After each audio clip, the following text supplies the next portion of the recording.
Washington County Planning Commission now come to order. Stand for the Pledge of Allegiance, please. Mr. Cowell.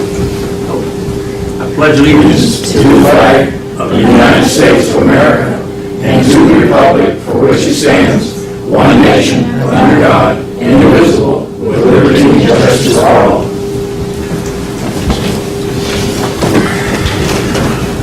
Roll call, please. Roger Hagan. Here. James Ursery. Here. Al Cowan. Here. Jim Ackerman. Here. David Morris. Here. Joe Taylor. Here. John Gay. Here. Steve Kramer. Here. And planning assistant is present.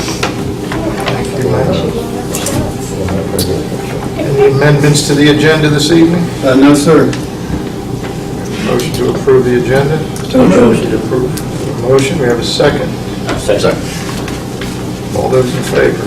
Aye. The old business, Mr. Kramer. No old business, Mr. Chairman.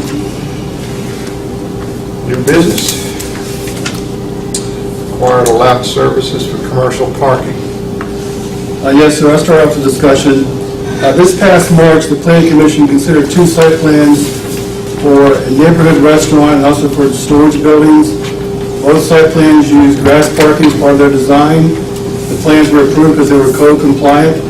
But afterwards, the boards wanted to have a discussion about grass parking being appropriate for commercial type facilities. So that's what this is about now. And in your packet, there's a staff recommendation, also a supplemental recommendation from our engineers, which is in yellow, that came in recently. You can consider as well. The first thing I want to define what a commercial building is. It isn't just a retail store. The building code describes commercial as a place of public assembly. So it could be a commercial building, an industrial building, it could be a church, it could be a school, it could be multi-family residential as a commercial building. So this discussion is for all those types of uses, not just a retail store. That would include restaurants as well. Yes, sir, restaurants as well as commercial. Right now, our code is silent on parking surfaces. It doesn't really address it at all. I put in your staff package the 2 sections that does address, parking spaces. The first one is handicap spaces. This is governed by federal law and state law. You have to have an impervious hard surface for handicap parking and the access aisle. So that's the only part of a parking space lot that has to be paved in our code. Another section about aquifers talks about 20% of the parking over 50 has to be impervious, so the water could percolate down into the aquifer. Those are the only 2 sections of code that address parking lots, so to speak. So what we're doing tonight is I'm recommending 5 different alternative surfaces to consider, those being concrete, asphalt, milled asphalt, grass, and gravel. And I've also recommended a threshold of 5,000 square feet for the gross floor area of the total site as a cutoff point. If you're below 5,000 square feet, you could have milled asphalt, grass, or gravel. If you're larger than 5,000 square feet, we recommend that it be an impervious surface as asphalt or concrete. And this is a big change from what's been happening in the past. So right now, there's a lot of grass parking for churches and small stores, and this requires drainage systems to be installed. When the water, puddles on the ground, so to speak, has to drain somewhere. So there's another part of this of just putting pavement down. You've got to drain it somewhere. So it's an added expense as well. And the last part of this is churches. They have a periodic usage, so to speak, Sundays and Wednesdays perhaps. So recommend that half of their parking lot can be grass because it's not used as frequently. It won't die, so to speak. So we're looking for some direction from the board, some comments as to how to go forward with this as a possible code amendment. So I'd like to have any input you might have on the topic. If any, if you support a recommendation, that's fine as well. I got a question, Mr. Chairman. Yes. Are we having a problem with parking lots now? The concern is, grass parking may turn into a dust bowl, so to speak. The grass may die from usage. And I guess it's more of an aesthetic appearance thing than a functional thing. It's not really a problem, but there was some discussion with the board to bring this back for a workshop, and that's why we're here tonight. But there's no problems that I'm aware of, but I'm kind of new to the county. Seems like to me we're being imposing a lot of cost on someone I mean, if you're not having a problem now, and you impose a big cost on them to do business, or even like a church, that a lot of churches probably can't afford that. That's correct. This is a big cost. It's going from, no payment to payment plus drainage. Yeah, exactly. So there's a cost involved here. There's like three types of development: there's urban, suburban, and rural. I propose that this is a rural county. Maybe the standards here for rural may be different than an urban community or something. So there's that cutoff point to consider. So if the board doesn't want to go forward, we'll just, we'll go forward with it, but I want to get some feedback. We need to do something because I believe it will become a problem. If it's not a problem today, sooner or later it will. When you spoke of residential under the commercial classification, is there a number of units in that? Any multi-family building, which would be 3 or more. 3 or more. Yeah, it's not a duplex or a single family, but a multi-family building would be considered a commercial building in the building code. Do you define a drainage system? Can I define a drainage system? Maybe Alex can help us, our engineer can define a drainage system better than I can. Good evening, Commissioners. Yes, a drainage system that would open it up to the 25-year storm event that they would need to be able to handle. So What's the average cost for something like that? it really depends on the site. I mean, and when you're looking at the different materials as well that you could be using for pavement, like asphalt is very impervious. Gravel can be seen multiple ways. It can be seen sometimes as impervious to some, or pervious, so it really depends on the site, the size of the system, and the surfaces you're dealing with. So, but it is a significant cost, but it also is very beneficial as well. So, basically, I would say the property owner, since they're not having to deal with repairing their drives if they do go impervious, also to the community, because if you hold off on having each property owner deal with their stormwater runoff, eventually in the future it'll become an issue when everything gets more developed. So it's just kind of it's a tough decision because it is an expense and we are looking to get more development, but at the same time, Wong County is having to deal with the issue after the fact, and it's kind of something that's best addressed before we have too much development. So, You said Walton County? yes, sir. What about safety hazard? Well, definitely having a more impervious surface will improve the safety of the site. So you won't be, dealing with just grass and ruts and people tripping hazards or so forth. So, but you also do have to maintain the impervious surface as well. So. Mr. Chairman. Yes, Ma'am. please. A couple of questions. When you talk about 20% of over 50 spaces has to be pervious area, how do you make that? How do you make that mix? How do you make Pervious and impervious? Yeah. Well, you can do it a couple different ways. We could see gravel as a pervious surface. We could also have grass areas. You could also be doing it's not something we'd use around here, but they do have porous asphalt, and you would have a stormwater system underneath that asphalt that gets very expensive. And then you can also have, for more aesthetics, pavers that have grass inside them, like a kind of grid system, but it'd pretty much be just grass and, impervious surfaces. The pervious picks up anything that's on the impervious. It runs to, I'd call it medium for the lack of a better word, a grassed area or gravel area. Yes, if you design a site. So it would be incorporated inside the parking area, and it would catch water there. Yeah. Okay. The second question, and that may help you, what are the requirements now for a site plan for self-contained? I think one of the things that concerns me about, I've got the same concerns as you about sizes of businesses and different things, but others, and this is from a historical perspective, I don't know what's happening today, But historically, if we didn't require some kind of water management plan on even a residential lot, that water gets to the county road. If it's a dirt road already, it adds water to those ditches, it adds water to those culverts and drainage systems. And even if it's a paved road, we then wind up, the county then winds up having to manage that water. So if we pave, or we don't also, we don't address, in this we don't, but there's something else to address, those holding ponds that seem to never get sometimes built, sometimes maintained. Well, I was going to address it more than I, but they're supposed to retain their water on their sites. There'll be holding ponds, dry retention, the wet retention on the property, so it would run off the parking lot under their drainage system. You know, it's not supposed to flood county or state roadways. Or somebody else's Or property. somebody else's property, exactly. So that's always been a requirement, that doesn't change. I'd like to see us go along with this plan and come up to date. Well, can I make a comment? Absolutely. I never have been pro grass for parking. I recognize we're a rural county. I recognize that cost is a factor. The problem with grass parking is nobody keeps it up.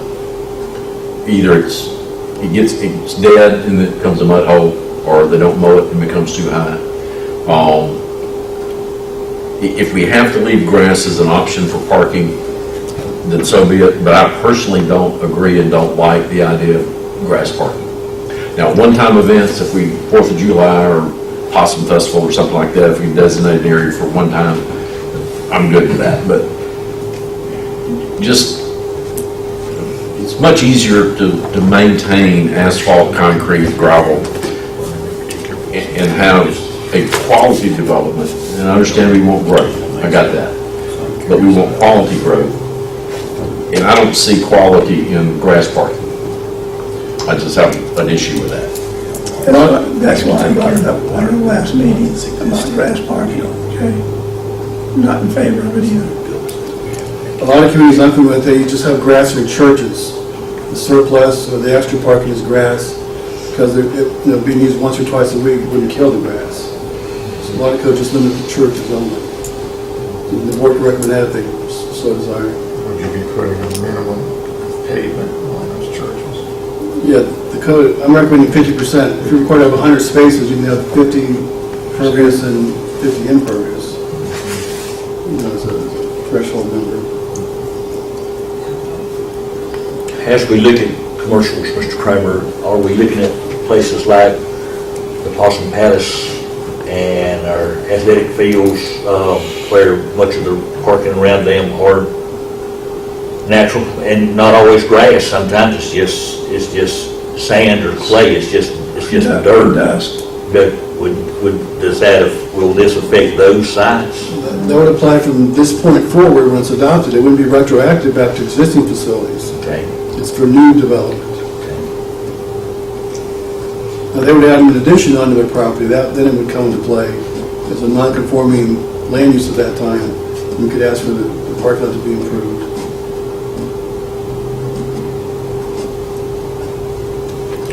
What is this number 57 stone? Could you explain? It's kind of a more angular stone, what you'll typically see in most like gravel driveways or gravel roads.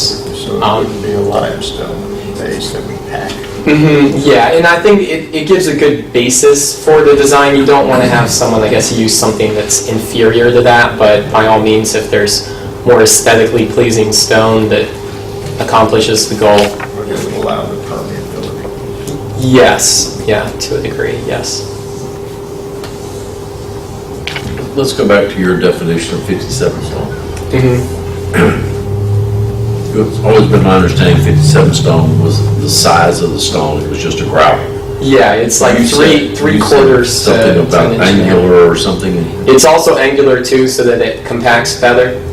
It kind of interlocks with one another, so it's Is not. it, in your definition, is a 57 stone, is that the gray stone that that we see? Yeah, no, I have Because there's seen also 57 stone that comes out of the rivers. And exactly, and I've seen that as well, yeah. So they both are classified as 57 That's stone based on the gradation, so. But in your mind, as an engineer, you're thinking of the 57 stone as the, for lack of a better term, call it angular, as opposed to 57 stone that's river gravel. Is that correct? Yes, but I have approved 57 stone that's the river rock as well, so. So from an engineering standpoint, what would you recommend? That we limit it to, we exclude the river gravel or not exclude it?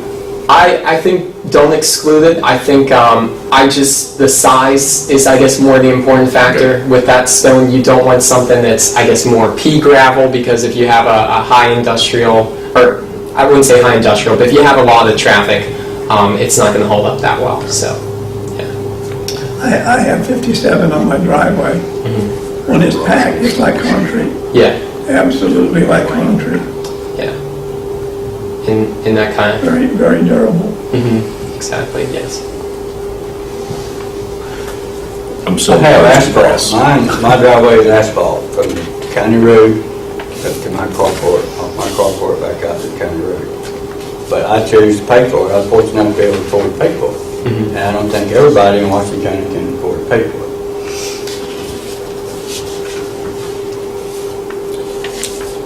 So this is a workshop, Mr. Chairman, we can't vote on anything, but just looking for some comments, and we got some good comments tonight. Is there a consensus for or against going forward with any kind of code amendment or And this is just for commercial now we're talking about. as commercial opposed to- buildings? It's not just retail, it's commercial buildings. It could be an apartment, it could be a school, it could be Condos. a church, a restaurant. Anything for the public assembles would have to, meet this new parking lot requirement. At what point would it trigger the restaurant piece, which is where we run into these little small restaurants that are going to expand or change? At what point do they trigger that this comes into play? Because the cost of a pond on one of these, or a drain, whatever you want to call it, will exceed anything else. You're in a different world when you start. Yeah, I threw out 5,000 square feet as the number the engineers recommended to me as a threshold for new development. If they're building, the sum of all the buildings is more than 5,000 gross floor area, that's when this would apply. If they're a small neighborhood, mom and pop kind of store, they'd have the choice of gravel or milled asphalt or concrete or asphalt. But they would still have to worry about the drain system. Anything with grass has to have a drain system, even the gravel. I'd like to continue looking into it. Okay. I am pro small business, local business, all I get, but also we have to count the cost of doing business. And if the cost of doing business includes taking care of water or something else, we may come to that.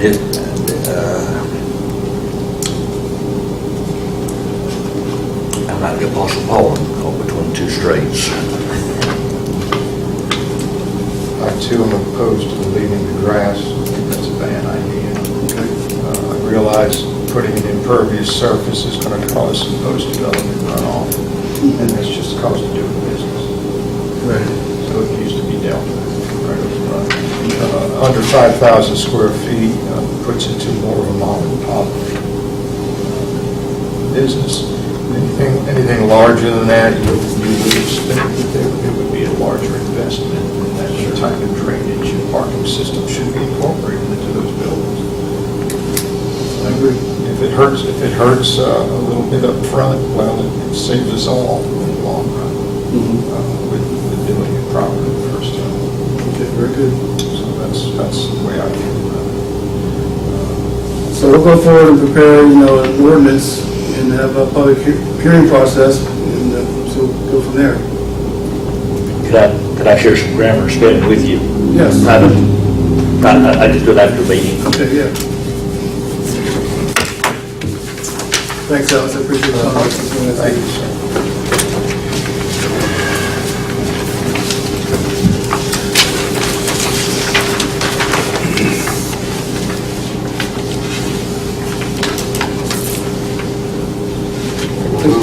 We're done with the surface, Yes, sir. closing that out, move into variance criteria.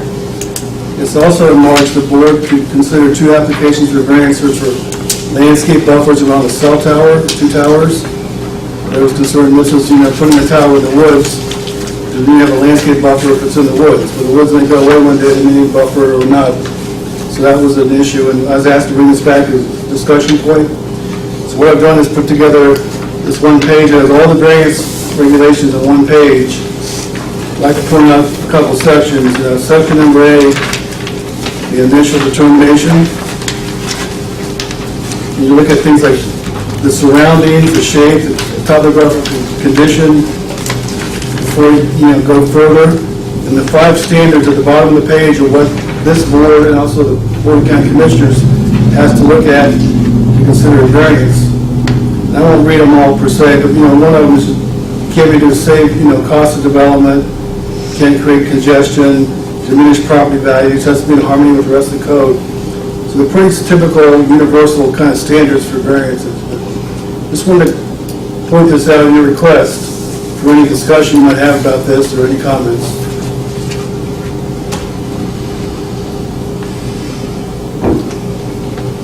And Mr. Chair. codes can't address every situation, so everything's unique, so you have to look at, in that perspective. Yes, sir, Mr. Hagan. On the 5 standards, just some clarification maybe, or see if we can combine number 1 and number 2. Number 1 says there's a practical or economic difficulty in carrying out the strict letter, and number 2 said the variance is not based exclusively upon a desire to reduce the cost. Right. If I take R out of that first sentence, it says there are economic difficulties. And the second one says, I can't ask for a variance based on the desire to reduce the cost. So do they contradict, or is there, am I missing an interpretation there? It appears to be contradictory to some extent. That's not the intent, but, as we discussed with the first item, there are, economics involved with development, and sometimes it just isn't practical to require certain things. You just can't come up and say, I want to put, a fence up instead of a buffer because it's cheaper. That's kind of sometimes what the request is, and so they're similar but different, and it's a slight difference, I think. I think the word exclusively in item 2, you can't, like you said, you can't just come in here and want to put up a cloth fence because it's cheaper to put up a wood fence. That's the only reason you got it, and that's not a reason. Is that not correct? The other one is practical or economical. I don't know that they necessarily contradict, but they could be construed to be contradictory. It's not intended to be that way, but it appears to be similar. But there are some circumstances where it's just too expensive to require that for someone to do. But the cost of doing business. That's right. I understand your point. I mean, if we're going to make it hard on the citizens of Washington County, the people of Washington County, these people come in and build a tower, they're not even from Washington County. Just don't back off of them, if they're not going to back off the people of Washington Some County. of the other things that's done in Washington County is not done by Washington County people either. It shouldn't matter where you're from in terms of, it's all based on these standards, so to speak. But this is just for clarification, for education, just want to point this out to the board. There's no comments necessary from the board.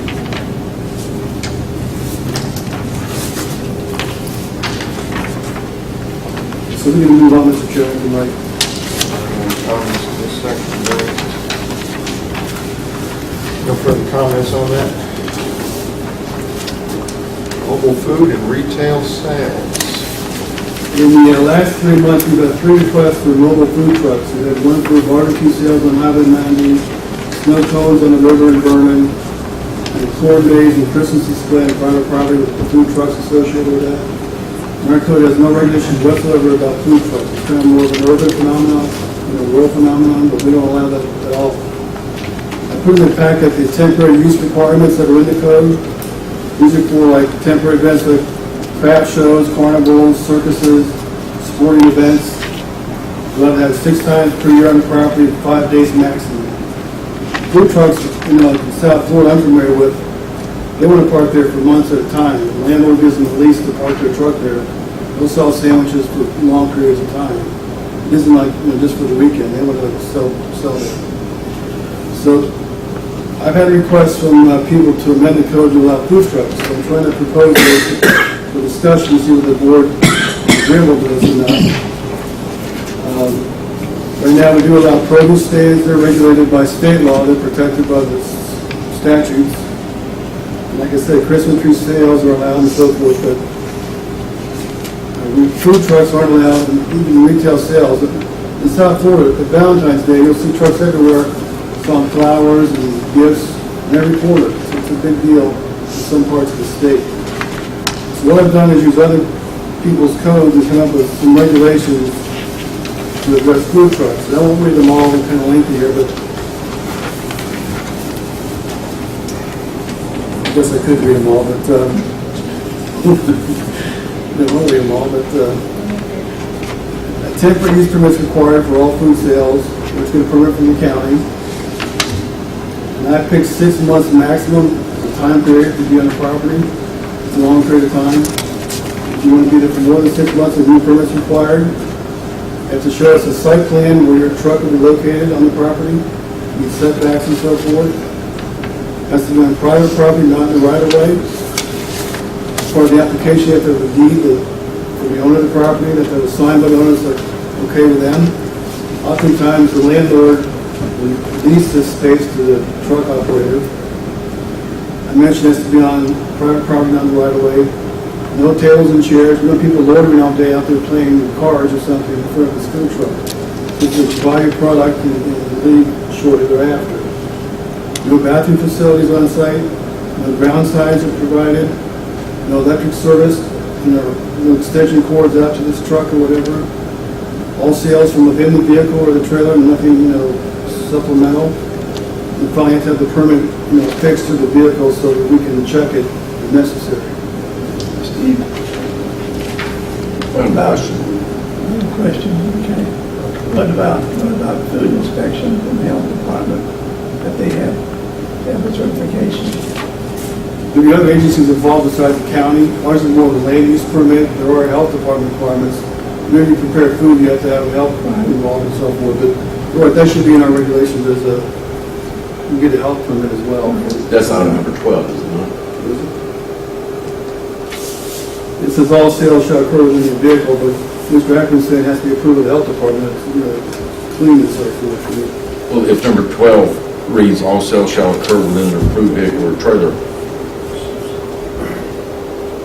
isn't that alluding to the fact that that has to be, or if it's not, it should be, an approved Department of Health vehicle or trailer? I think that's ambiguous. My intent was to say it was a county approved vehicle. You get a temporary use permit to be there. They're licensed to be there to sell whatever they want to sell. It could also be a county health department, state health department permit as well. That's what I'd like to see. Okay, sure. That's a good comment.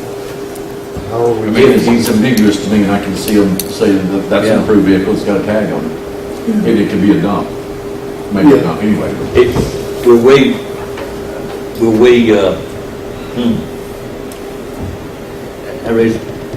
They'll come get a land use permit from us.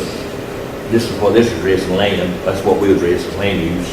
We're saying it's all right to do that on this particular side. But what he's saying is we don't want somebody to go out there and then just start selling unless they have the proper health certificate or something like that. Do they need to bring us something and say they're approved? Because we don't inspect their vehicles. That's what I'd like to see. That'd be part of the application to us. Yeah, we don't inspect their vehicles, we don't. So what we would do is make the land use contingent upon approval until we have the approval from the health department. Right. If we won't issue an approval until we have approval from the health Right, department. right. What we do for land use for residential is the septic doesn't get approved without approval from the county first. So that we could do the same type of process that we do for residential development that we could do for the food trucks. And that may even be too much, because once they bring that to us, that doesn't mean that they're not gonna go out and park another truck out there. That inspection to make sure they got the right truck and it's approved on a continuing basis is gonna be the health department thing. They may have one truck that gets approved in 6 counties, and then they go through 6 counties and set up 6 pull behinds or something. It don't mean that same truck's going there. I'm just thinking, I remember up in Bonifay during their horse parade or their rodeo, that the health, no, not the health department, that comes around and inspects your, if you got the proper things done for commercial, they made us make sure you had a sales tax. They even made the Boy Scouts get a sales tax. And we had to let them use our sales tax to go ahead and operate up there. So it'll be a coordinated effort between our agency and also the health department to work together to make the applications and those things. Mr. Chairman, I'm curious, what is the demand for this? You straight off, you're requiring this on private property. You stop any power going to it. What are we doing here? I mean, how do you sell food without power? How do you do these? Because the health department will say you have to have bathrooms, you have to have this, and I don't understand how we fit this in with health requirements. And we're saying no restrooms, no power, no nothing. But we want you could be there for 6 months, and what is the purpose? I understand the concept of food trucks. I sure don't quite see how this fits in. The intent is to have, it's a vehicle that's parked there with its own power source, a generator or whatever. We don't want extension cords from a shopping center across the parking lot into this vehicle that's selling sandwiches for the generator. And the intent is to come and buy your sandwich and you eat your sandwich and you leave. Completely self-contained here. It's supposed to be a temporary type of facility, but you don't want portalettes along there, we don't want tables and chairs. It's not an outdoor dining facility. It's just, you buy your food item or your retail item and you go. Food trucks are very popular. Oh, it's very popular. We're not exposed to those here. you can't keep your sandwiches. My question is, you say private property, That power. What about these restaurants? Well, we're getting approval from the property owner that it's okay to be there. We want the deed to show they own the property, we want the signed consent form to authorize this. And if it's a code case, they're responsible for it. And the code enforcement, you cite the property owner for any violations. So if there's a problem there, the property owner is responsible. What about adjoining properties? If they start putting, what if the neighbor's complaining about the traffic concerning one of these vehicles? Well, that would be, Nuisance. that's more of law enforcement. There's traffic circulation problems in the right of way. If it's a parking issue, that's something the code enforcement can look at in terms of, you're parking in the wrong spot. Normally, these are in shopping centers where the parking spots are already delineated. And they just take a couple spots for their truck, the parking is already in place. So this is the concept, more of a, be parked, say, not to call out any particular business, but a Walmart parking lot. Yes. Permission to sublet a portion of their. Yes, that'd be a big thing. Historically, a lot of constructions have these already. They're selling sandwiches and everything else to all these construction workers. Right. I see it all over. But they're not parking, they just pull up. They're portable. It's portable. Yeah, mobile. They're portable, they're moving, they're. Did you say that you got this from some other municipality? Palm Beach County, where I came from. There's a couple of things in here that I don't understand and don't agree with. Number one, a mobile food truck or not to be any place for 6 months. That's, to me, permanent, that's not temporary. That's a number that I threw in there, but that's for discussion. Oh. That's I don't understand why they couldn't have an extension cord. I'm going back to remember it, and I understand that, and I forget the name of the park at the beach, where the amphitheater is. Somebody could probably tell me what that's called. But they pull food trucks in there all the time, and they actually have hookups for them, and they run extension cords over to them. I understand that gets into a code issue, and our building inspector would have to probably tell us whether that's safe or not safe, but 6 month permit for a food truck seems like an awfully long time. In urban areas, they park in the parking lots and they stay there for a while. You want to make it 1 month, 30 days or whatever, that's fine too. Well, they leave in the evening to replenish their vehicles. It's not like they park there in the grass cruiser. The vehicle stays there, they may even bring the supplies back to the vehicle. They're in the rural area, and get to the urban area. I just have a problem in 6 months. I understand, that's something. Construction food trucks are different than cool in. And I don't understand why not tables and chairs, I mean, why couldn't a food vendor have a nice food truck that's selling hot dogs or whatever he's selling, and not have a table with umbrella, a couple of tables with umbrella? I mean, what's the logic in Palm Beach for that? I'm not the expert on food trucks, but We either, obviously. you want people out there that are not buying items from the food truck. You people out there that are playing cards all day and it becomes a hangout. The intent is supposed to, eat your sandwich and get in your car and go about your business. Outdoor seating, that requires parking. If you put tables and chairs, you're supposed to, delineate that area, and that requires so many parking spots. So we're gonna have like outside dining in front of a food truck. You have to have parking for those many tables and chairs. What do you do at the Possum Festival? Do they not have vendors there? We do, and what we have a water, and we're on treated water, so we have a water outlet and some kind of like a mobile home hookup. One of those short posts comes out like that, and they can come in and plug in. They park right beside it. It's not a long extension cord run from a main power breaker. And I'm thinking if you don't have power, Most of those are hard generators. where he was headed a while ago, but if we don't have power, you can't keep Cokes cool, you can't keep ice frozen, you can't keep the burners on the hot plates or whatever you're using. That the no power kind of takes away no truth. No, I mean, those things are self-contained, they have a generator on them. One of the biggest ones that I know of is the Prime Rib guy in Panama City, and he can pull anywhere, and he's probably got a 10, 12 kW generator. It's self-contained, I mean, it truly is self-contained. He changes spots every single day. You go on his website, and he may be at Walmart one day, he may be on the beach the next day, he may be at Callaway the next day. I don't think this is what applies, this is where they're gonna park it. I don't know. He's up here. Is it? Yeah, I think And it's good in case y'all want to try. See, this is what I think of when I think of food truck. I don't think of a trailer or a vehicle that's parked in a given place, stays there overnight. I can visualize that. I see one that every evening the truck leaves and replenishes and then comes back into that location or another location. I kind of have the same opinion. That's what I visualize it as. But at Bonifay, at the rodeo, they have those churches, all the churches bring them carts out there, and they have food one day. For an event. Yeah, for an event, yeah. Claire's Barbecue sat out there on Highway 90 for a long time, and basically that's what I guess he was Operated out considered. of a trailer. Yes, and went from there to opening a restaurant, and I guess that's probably more of what he's talking about here, because he stayed there all the time.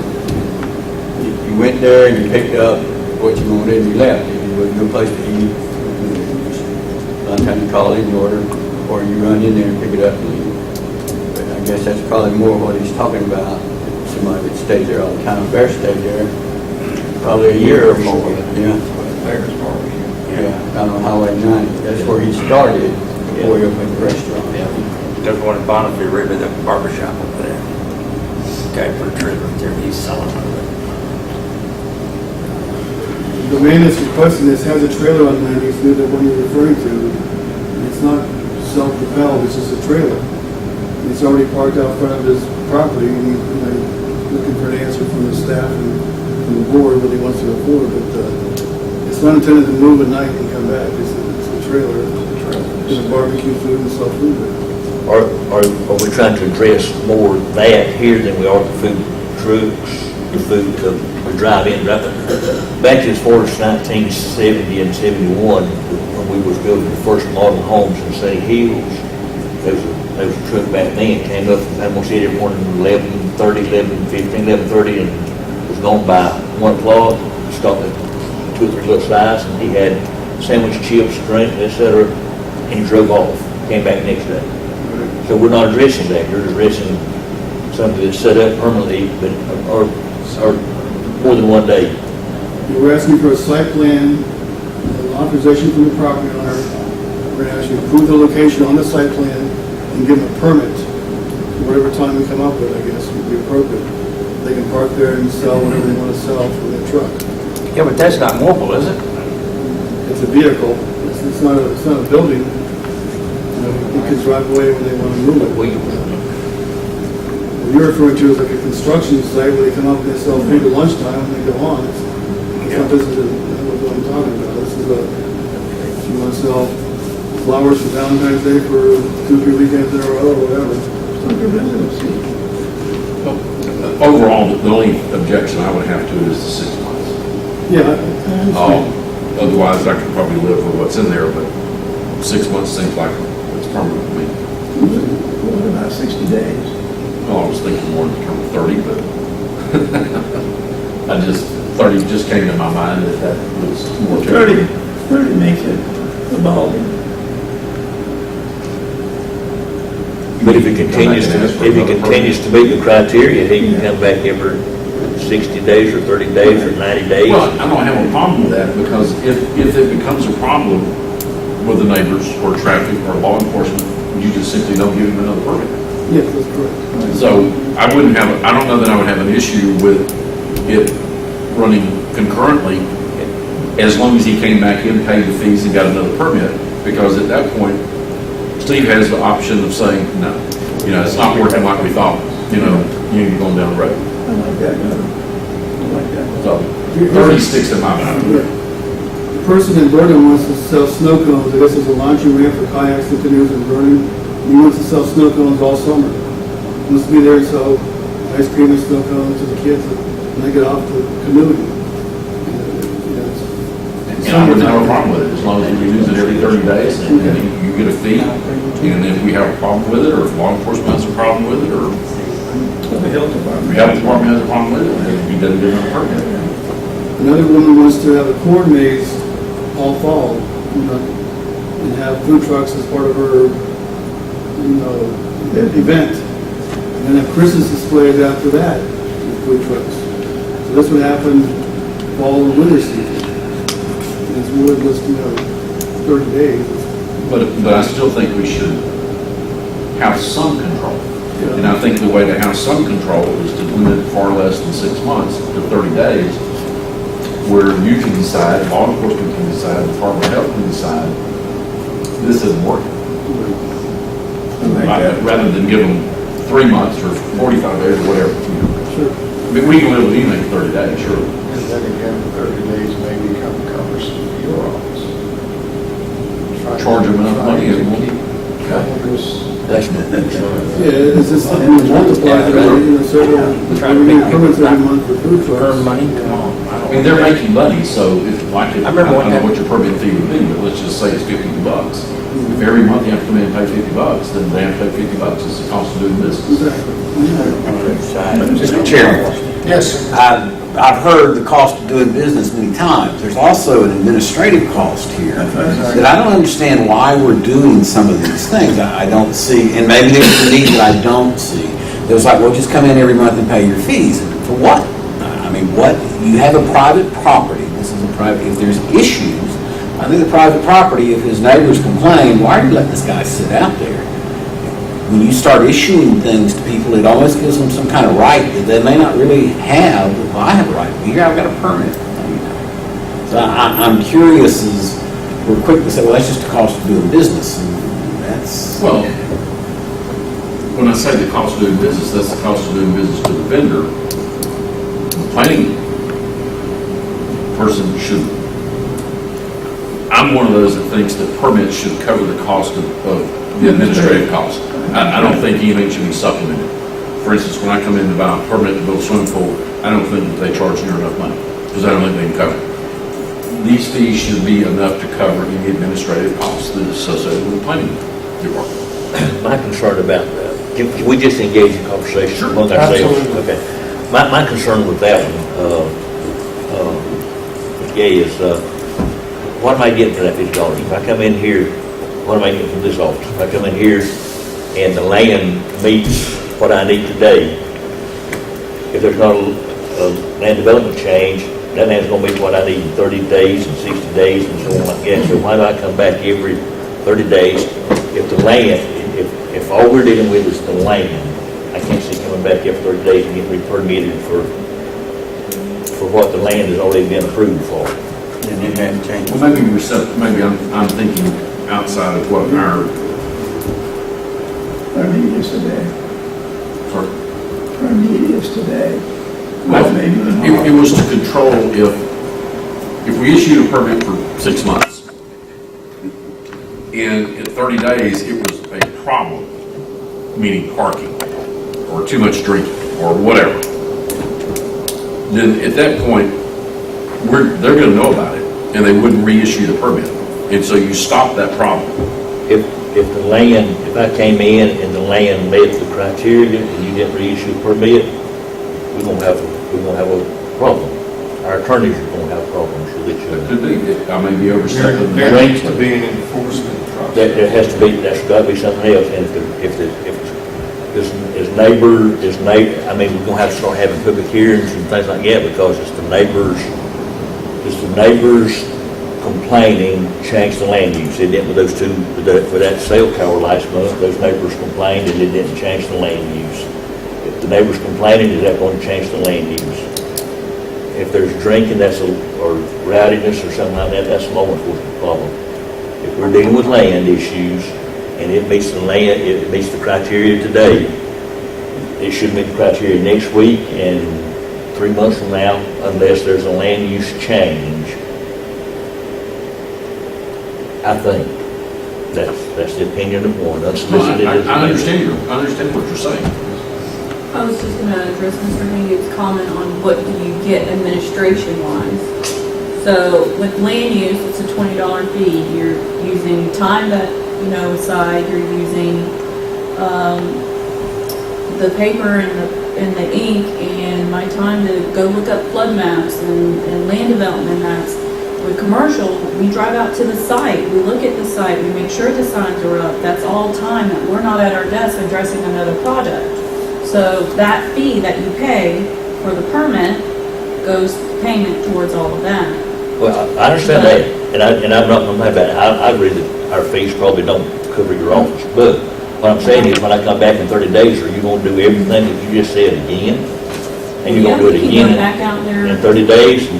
All like that. I see you've been away from that office a lot more just on that one project, and I see it getting been a big administrative problem for you to have to do that same thing every 30 days, and the land use hasn't changed. Joe, are you saying that we ought to be looking at just the land and not worrying about all these other 13 items on there? Is that? I don't understand what the push is coming from on a food truck. Because as soon as you say private property, and this clearly states private property, you have a landowner who's involved. So you suddenly put a bunch of restrictions, and I don't know, I would be surprised if the health department's going to issue anything when the rule is you can't have a bathroom, you can't have power. So the health department, I don't know that they're going to, at least our local, are going to be in the business of approving anything. They're going to say, well, no, and then they're caught between a rock and a hard place. You can't have any kind of power source. And I'm not so certain a Walmart example where you have a commercial parking lot would be different than what this is describing. Because in a parking lot, you have all those things. You have parking, you have accessibility, you have everything. Just to set something up and then put a list of restrictions, I'm not certain what we're trying to accomplish here. Whether what happens if we don't do anything with this on the snow cone later, man? There'll be no snow cones or burner, no barbecue salad. Why? Yeah, it's not allowed now. You have a temporary use permit for special events on the weekends, for example. And you can come in and get a permit to sell items over the weekend 6 times a year on the same property. These people want to spend money to set up their little business, and they don't want to do it for 2 days, they want to do it for 30 days. So I request Setting up a business on private property, which is ag silver or low-density residential, that they're allowed to operate a business. This is what I'm hearing. You know, a lot of our code does allow neighborhood commercial and residential. Agriculture allows neighborhood commercial, and so forth. You know, we can limit it to certain land use categories. We can just say, this in commercial districts, this in industrial, if you so desire. But this doesn't propose that at this time. Help me a little bit, I got the snow cone, that's probably at the Vernon Yeah, Bridge. correct. The corn maze. Give me an idea as to where that would be. This lady has Was that private property? private property. She wants to put a corn maze up in the fall, and have food trucks and special dance parties or whatever. And then when Christmas and holidays come, she wants to have Christmas displays at the same food trucks. So I envision it to be like 6 months for these two events. And she wants to have food trucks come and provide food to the people, the patrons of her event. And, And right now, in Washington County, you can't do that. No regulation. we have a temporary use permit. I made a copy for you guys. It's in your packet. You got that page, but yes, 6 events a year, 5 days maximum on our property. Where are you at? It's on the local sales, the first page. It says temporary use permits. It's paragraph B1. Give some examples of craft shows, bazaars, carnivals, circuses, sports events. You can have six permits, 5 days maximum on the same property. So if you want to have a rodeo, this kind of thing. But the request I have is for more than 5 days. They want a summertime permit, a fall permit, a winter permit, for 2 or 3 months at a time.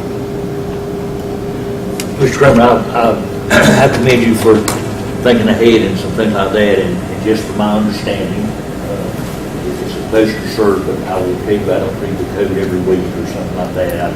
I research it when I think I have a question. All we're discussing now are events that involve having food from a local event. And retail sales. Because, and retail sales, You want to sell flowers? with or without food. Yes. Okay, It's very common, because- flowers on Valentine's Day and teddy bears and all over the stuff. Okay, so the more we get involved with owner operator, the landowner, and I'm guessing if we go to maze, that's going to be it's a farm community and they going home. If they want people to park on their driveway or in their front yard or use their bathroom in the house and all like that, I get less inclined to get where's somebody trying to turn a profit from their land or how they can use it. But when does this list get longer? When does it start being that neighborhood yard sale that goes on for 3 days or some things like that? When does these indoor-outdoor bazaars, carnivals? And I've seen some yard sales I thought was pretty bizarre. I know there's a spelling difference, but when do we regulate too much? That's a good point, I agree. And if it's a food issue, I want that taken care of by the people across or the Department of Ag and Consumer Services or whoever does that. I want the food to be safe. But if I want to pull up where they're having fish fry in front of a landfill and take my chances of buying whatever they're selling that day, that's may not be the wisest thing I ever done, but yeah. Well, now I'm getting conflicted because corn mazes on somebody's private property, and if they want to allow a food truck there, I don't know why they can't. That's their property. I agree with that. And that's the private property piece that I keep going back to this. Why are we regulating, if I have a driveway and I say, pull down this driveway and sell watermelons for a week when watermelon season's in, but you're expecting them to get a permit if they're just doing it out of a pickup truck or a trailer they pulled down a driveway someplace. And that's what this is applying to on private property, or how I see it. Now, I know you said food trucks, but then you said, well, watermelon or agriculture products or anything else, does that apply to that? If produce is regulated by the state of Florida and Florida statutes, you can pull up and sell your agricultural products along the road. The local government can't really regulate agricultural products. If you pull up and want to sell sandwiches or whatever, and it's on private property, that's retail sales. But they're in the business to make money, they're selling food to the consumers, and that's commercial. Unless you have a permit to do commercial, it's not allowed to be there. And these people are asking for rights to sell sandwiches, snow cones, or whatever, and right now it's not allowed. What we have to do is work around a lot of qualifiers, because that same canoe delivery could have an ice cream machine or a Coke machine or something inside the building, and they can sell ice cream, but they can't have a truck sitting outside in front of the building selling ice cream and snow cones. How about the next election? We have a fish fry down where the pond is, you know? Is that legal? Well, a permit, like I said, it's 5 days maximum of temporary use permit now. You get a permit for 5 days, you can sell fish for 5 days under our code. 6 days would be a code violation. If it would be no longer than that, it's a problem. I'm not for that. Now, the board doesn't support this, we don't support this. The applicants want to come back as private individuals and propose this, they can, but, I'm thinking the day will come when we could, but we'll all be grandpas. That day's coming on. Yeah. Where do you stop? I can see the need for Walmart, parking lots and things like that. But after listening to Taylor a little bit, I am having some trouble with private property. well, the intent was, you didn't want them in the street, in the right of way, you didn't want them parking in the street. So you get them off the street on the private property, that's all the intent was, to get them out of the street. You know, some right of ways are pretty wide. You want them along unimproved right of way selling food, you want them on private property where the owner's involved. That's all the intent was on private property. It wasn't, residential versus commercial, just get them out of the street.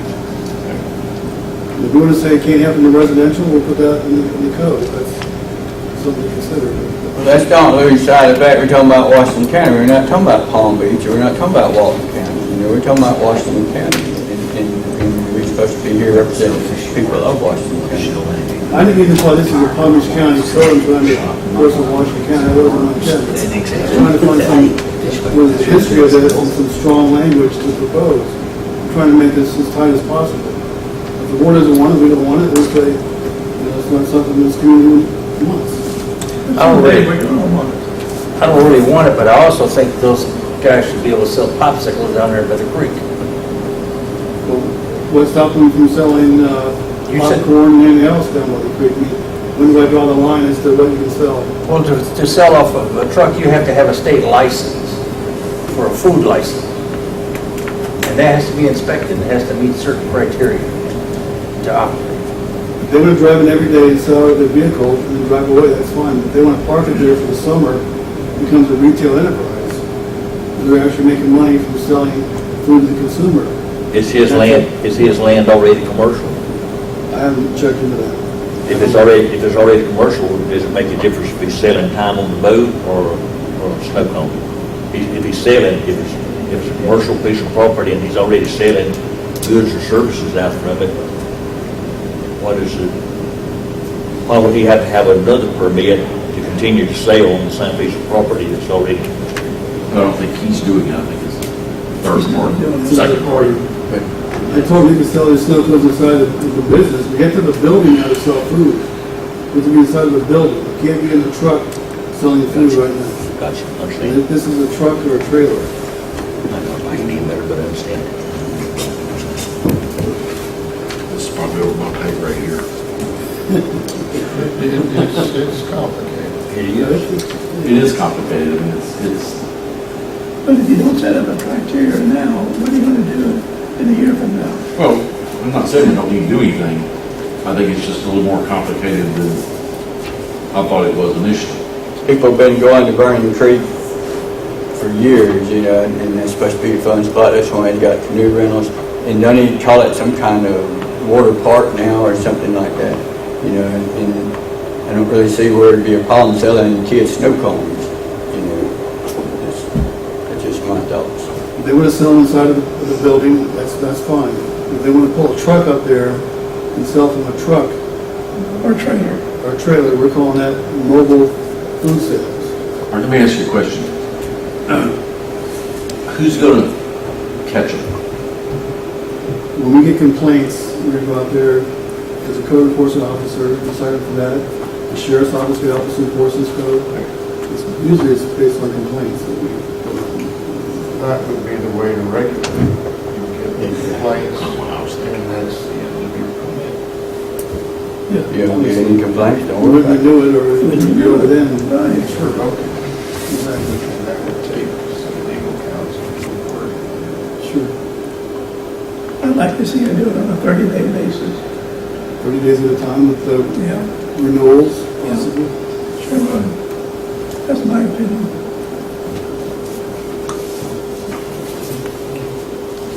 I think 30 days is a little short, Yeah. but I to agree. start with, possibly. You always increase it. I'm talking about the whole summer, basically. You got kids there the whole summer. 60 days. Sometimes it's the third or fourth time that my wife tells me something before I get it. So tell me one more time. We're regulating land.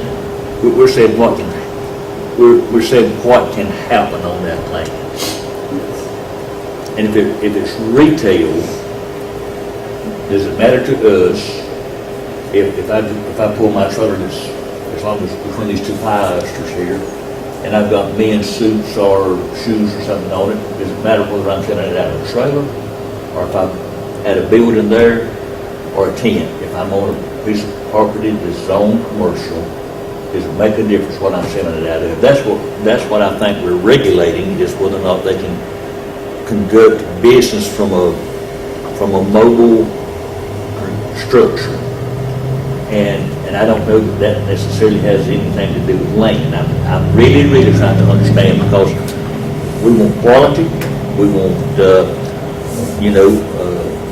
property owner rights to be protected, all those things, but I'm wondering are we regulating the wrong, are we trying to regulate the wrong thing, or approaching from the wrong direction? I'm not going to oppose some land use things that people are in, but to pull that trailer up next to I buy my boat paddle or my time on the boat here, and I buy an ice cream cone here before I go get on the boat.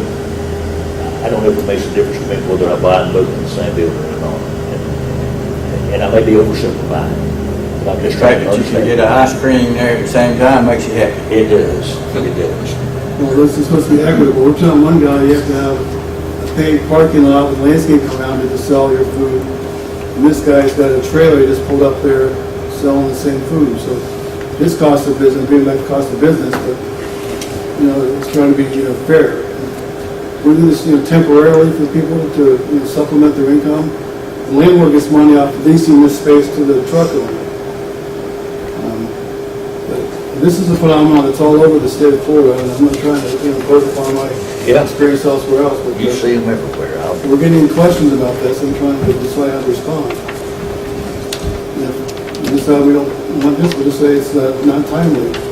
Can you do some more research and help us, and help educate us a little bit better? 'Cause Sure. I'm not, Mr. Hagan had an excellent point. His board's land use, and we're stepping off from food trucks. Well, retail sales is land use. This is retail. You're selling the product to the consumer. Whether it's, flowers or sandwiches or snow cones, it's retail sales. Can we go back to definitions? Can we fix this with definitions? Can we go back to retail sales and say retail sales must be from a building that's built so big and so high and certain products or something like that? Some codes do say you have to be inside the building to have retail sales. Yeah.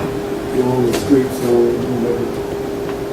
So street vendors are regulated by the planning zoning commissions or by somebody else? That's I'm the just afraid that, I'm afraid that we're going someplace that's not our. you asked me a question, I didn't hear his answer. What did you say? You asked me if that, I think you asked me, was that regulated by land use? And what was your answer? The code requires that sales of any items be inside of a building. We use that building to determine the parking requirements, and the landscaping around the parking. It's all from a building. This is asking to have temporary sales outside of the building from a vehicle. It's licensed by the DMV. It's not a structure, it doesn't meet the building code, it's a vehicle. And you want to sell whatever the consumer they wants there, I guess. But, it's just I've been asked 3 times now for food trucks, and I don't know how to respond, because it's not in the code, so. You still don't. I still don't. Because I don't. And to reiterate, they're wanting to leave the trailer there, not take it with them and bring it back. They're wanting to leave it there. I just wanted to make that See, clear. this is where I'm having problems with. If it was gone every night, that'd be one thing, but they're blocking it up. It's like a residence. Yeah.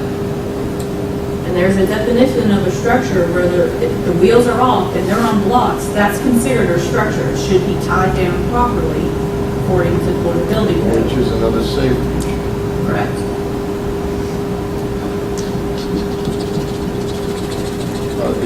These establishments you're talking about, are they still on the axles? This vehicle's in place, it's across from, DOT. It's a trailer, and it's on wheels. It can be towed away every night, but it's not self-propelled, it's a trailer. You want to barbecue and sell food from the trailer. And you want to do it because it's crossing the DOT. Business plan, but That is located on. Amanda Bracken. And you're right there about the customer base.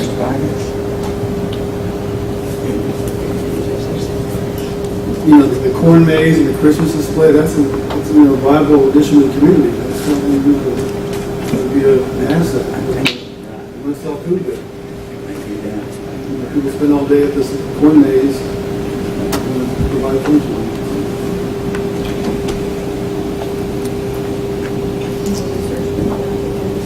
Yeah, we can do some more research. I can have the applicants that are asking me come and talk to you about their business plan, what they want to do if you like. That might be helpful, because this is multifaceted.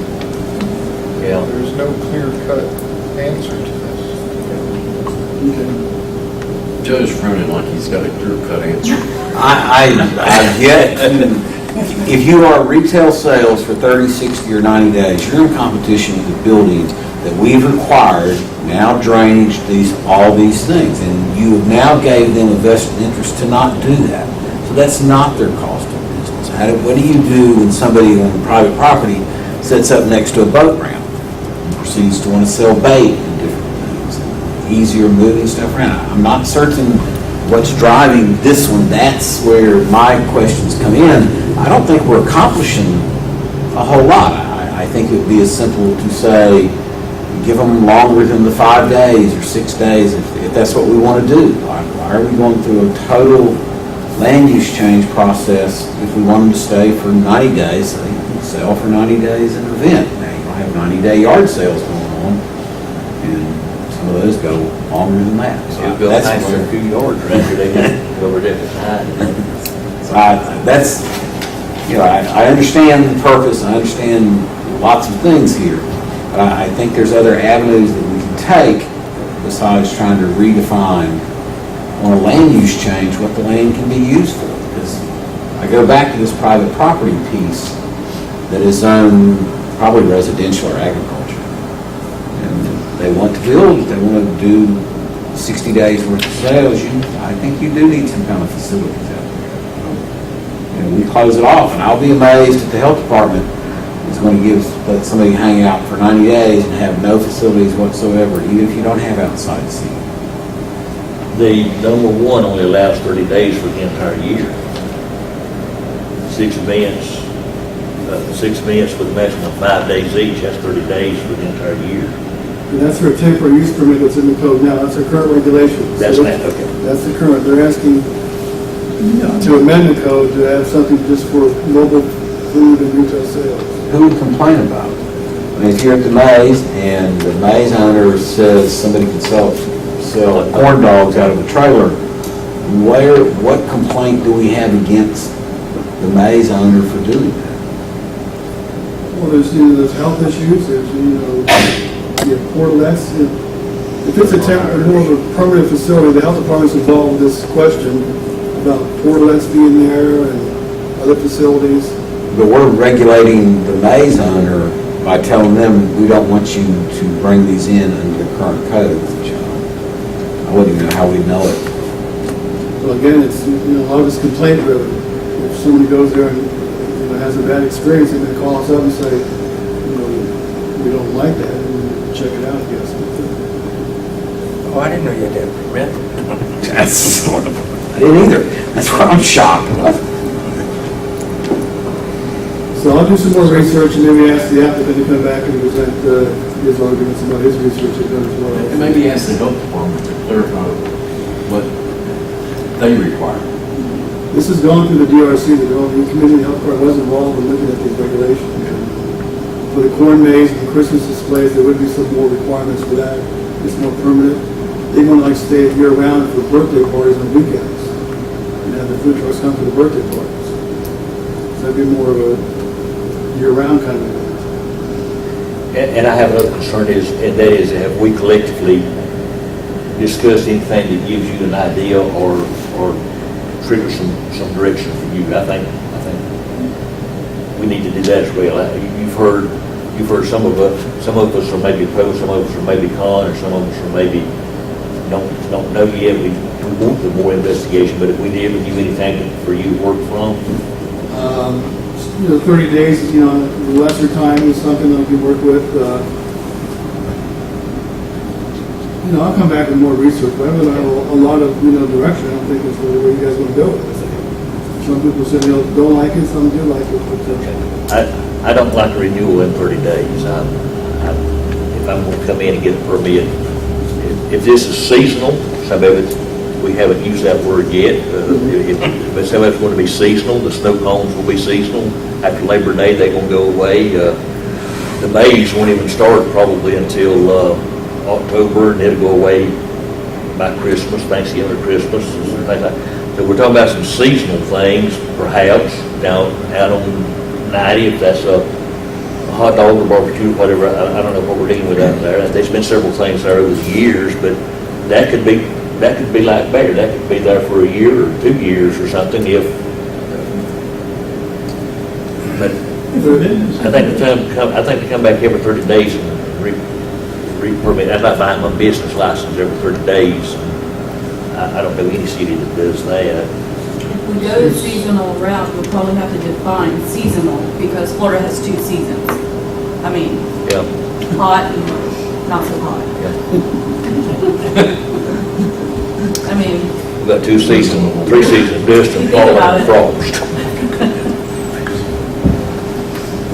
this wasn't intended to be years, be there for years. It was more, summer, winter, that kind of thing. I'm not proposing you have a barbecue outside there for 2 or 3 years. It may have happened in the past, but this puts more regulations that we can enforce if they And have bear permit. on his own property.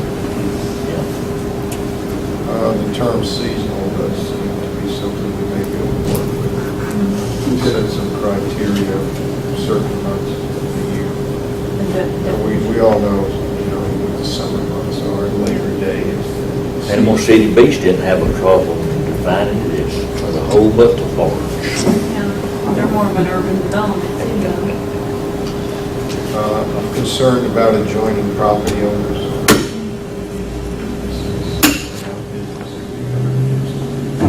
Sure, and it could be a traffic nuisance, could be a number of things. I want them out there, playing their description of their favorite song on loudspeakers. These things can become a nuisance. I don't see that, but there is a potential for it. We can require some. With corn maze, they're gonna be the same amount of traffic, where they're selling hot dogs or just go to the corn maze, right? I don't think the hot dog stand's gonna make more people come there.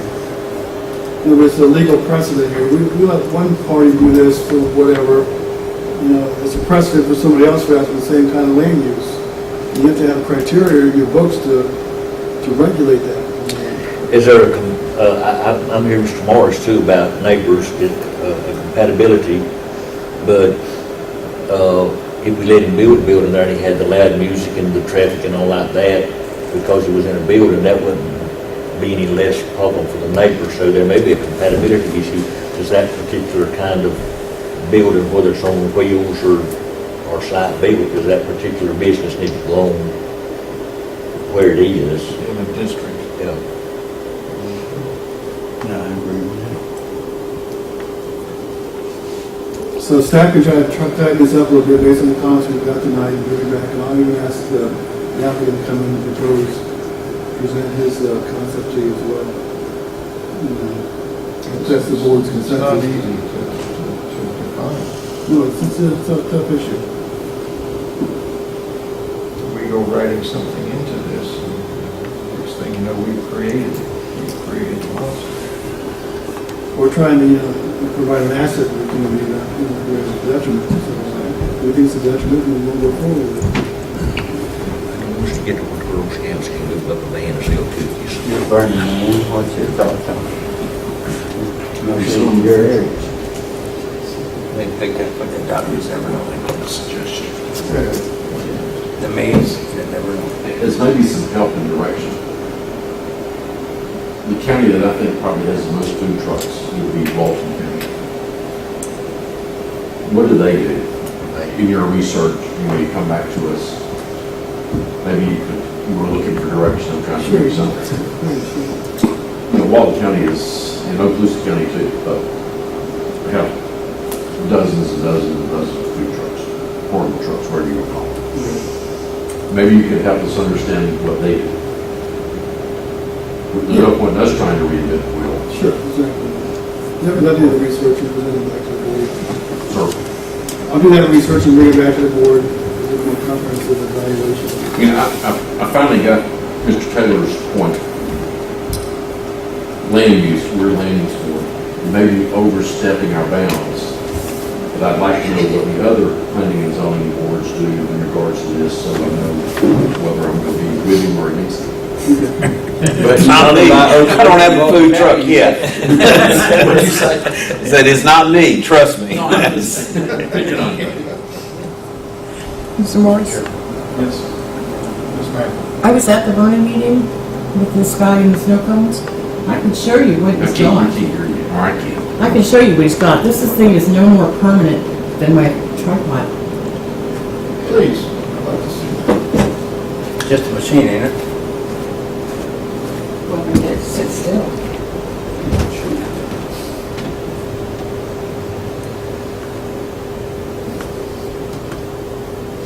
Oh, just like a little kiosk. Yeah, it's just a little tiny thing. That's it. I mean, I didn't see any pictures, I don't know what it is. To my knowledge, when you talked to Vernon about it, he left to take home tonight. Sorry, my phone, but I You probably have to, or somebody else will. Yeah. When they came to me, then So it's a trailer that sells snow cones. Well, the next guy will want to sell barbecue sandwiches. Someone else will sell flowers. I've never seen a truck sitting in Washington County selling flowers. There may be some, but I've never seen Can we it. regulate the size? Found it, they do, but I like We regulate the size. I very far to go by some, somebody. I'm not sure what criteria you use. Again, more homes came. That's right.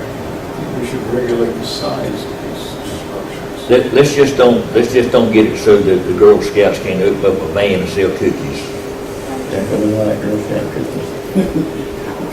Maybe the problem in Washington County is we don't have people selling flowers on the side of the road. It may come to that. Size requirements.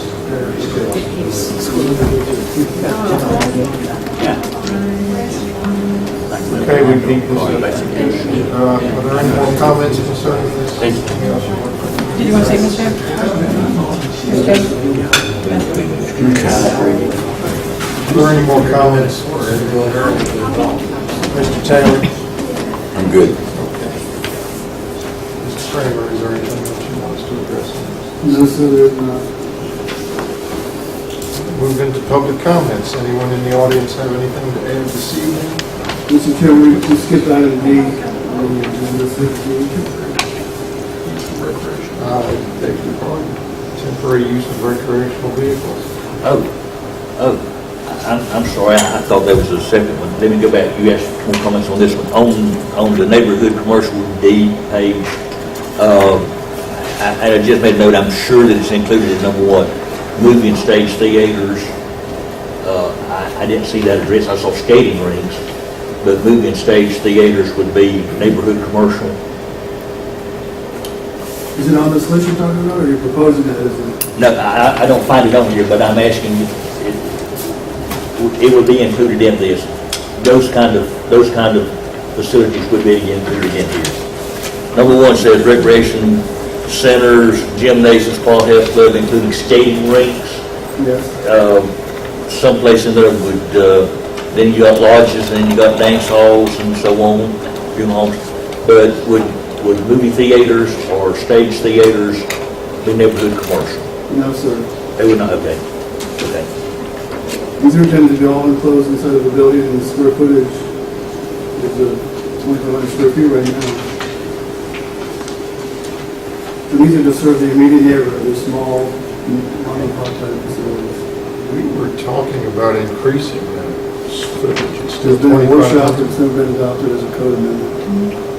Went to 5,000 square feet, you know? There was a transition between the last planner and myself, and It never got done.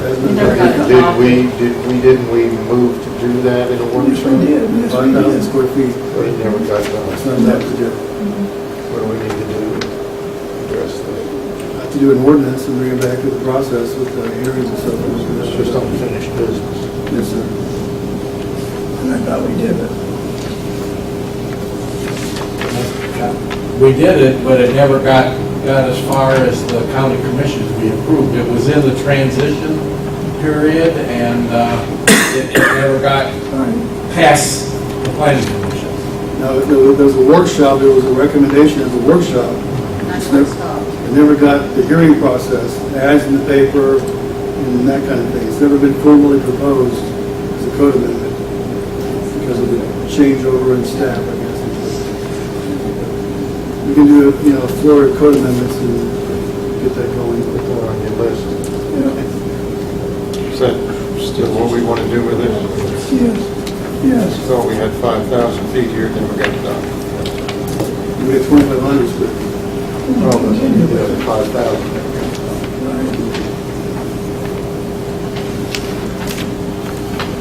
Anything else, Mr. Hagan? No, sir. You asked if there were public comments? Well, we're still on D. Okay. Kind of jumped on that. Temporary use of recreational vehicles. Yes, sir. On a regular basis, statute calls about recreational vehicles. People want to bring a recreational vehicle to their private property and park their RV, and they're asking how long can they stay there. And the definition is what I passed out to the board, and it has the word temporary underlined. It's temporary living quarters. The second line is for recreational, camping, and travel use. It's not a residence to live in. People want to come in, they want to stay in their RV for the winter, for example. They're from up north, they buy some land in Washington County, they want to come down, get a power pole, energize their RV, and stay there for the winter. Well, that's not the intent of an RV. You want to come to your property and camp and hunt and fish as a vacation, you do allow, the policy is 2 weeks. You can stay in your RV for 2 weeks, as a temporary use of that property.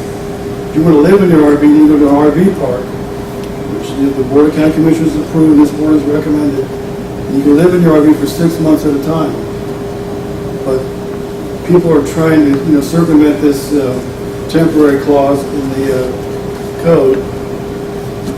And right now, it's just a policy of 2 weeks. So I'm recommending that we amend this definition to have temporary be 2 weeks at a time, up to twice a year. So if you have property, you want to come and hunt on your property, you can do it for 2 weeks, and come down, and camp or whatever, but it's not to live in your RV on your property. So I'm trying to clarify the word temporary in our code. So I'm just looking for some feedback. I guess it's been discussed before about RVs and so forth, but, I think it came up when the guy on Strickland Road wanted to have an RV park and have his friends come and stay for 6 months or RV parks can be up to 6 months. You can stay for the season, for example, in the wintertime or the summertime, but it's not a year-round residence to come and live in an RV. You know, that's not the intent of an RV. It's a vehicle again, and it's a temporary use of the property. We get this question every day about RVs, and it's an issue. We're speaking private property. RV? We're speaking private property. Yeah, this is private Calling out property versus... Private property. Yes, sir. So again, I'm recommending that temporary be defined as 2 weeks at a time. You can vacation your RV at your property. It's not to live, the whole winter time in your RV, to get away from the, winter up north, for example. I gotta ask why. Well, there's a sanitary reason. How you dispose of your waste? You don't have a septic tank on their property, for example. But if they got a power pole, don't they have to have a septic tank? You may have a power pole and septic tank, you may have water, you may have everything. Well, does this county want to have RVs as a residence that are building a house or a mobile home? There's numerous places that have RVs and the poles sitting out there, and that's been that way for years, and I think they're probably grandfathered in, they should be. I mean, numerous places. One of them is right there by Stone's Meat, right there. There's a place right there, a guy pulls in all the time. A lot of the people are doing this too, building their houses, they're pulling out there and setting their RVs up, and we all know in this day and time, you just about got to have somebody watching you 24/7, or you come back next day, you won't have anything. We allow RVs when we build your house. You need a permit to live in your RV while your house is being built, as long as it takes to build your house. When I'm talking about vacant land, that's zone conservation, you can't build a house there, but they want to come down and pull the RV in there and stay for the winter. They're trying to avoid, the northern climate, for example. And they don't have a power pole, they don't have They can apply for a power pole and get a power pole. it may not under the code, but how can you get a power pole for the purposes of hooking up an RV without having to have a septic tank? You can't, you gotta get a pole, you gotta get a septic, you gotta have the county go out and get a septic tank in there. I thought so for whatever reason. Yes, that's the way they do it right now.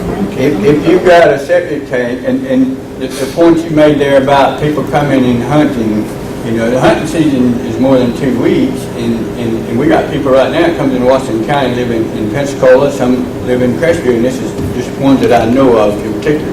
And they'll set that RV up there, they got a well, they got a septic tank, they got a power pole. And this one particular man, he brings his grandsons over here and he hunts the whole winter, or the whole hunting season. And he's got everything there just like a mobile home. And I don't see where that's a problem. He owns the property, you can't see his camper, it's in the back. You got to drive down a long driveway and turn back into the woods. It's not like people driving down the road can see it, but he's taking his grandkids there and they're hunting. And I don't see a problem with that. He owns the property. I'm understanding where you're at. There's equitable issues here. We're telling some people to put a mobile home on their property, build a house. The next guy's living out of his truck, for example. Well, I pulled my van up there, lived in my van. Is that okay? Where do you draw the If it line? beats you living in a box right there in Chipley on in front of one of them storefronts, I'd rather see you living in that than living in a box right there in front of one of them storefronts there in Chipley. We get complaints from the neighbors sometimes that they don't want people living in their RVs next door. It appreciates their property values. I'm just trying to... I can understand where you're going, if they don't have power pole, they don't have septic tank, they don't have water. I can agree that temporary means 2 weeks, twice a year, I got that. If a man owns a piece of property and he's got a power pole, a septic tank, and a well, some of these RVs are a whole lot nicer than these mobile homes we got around here.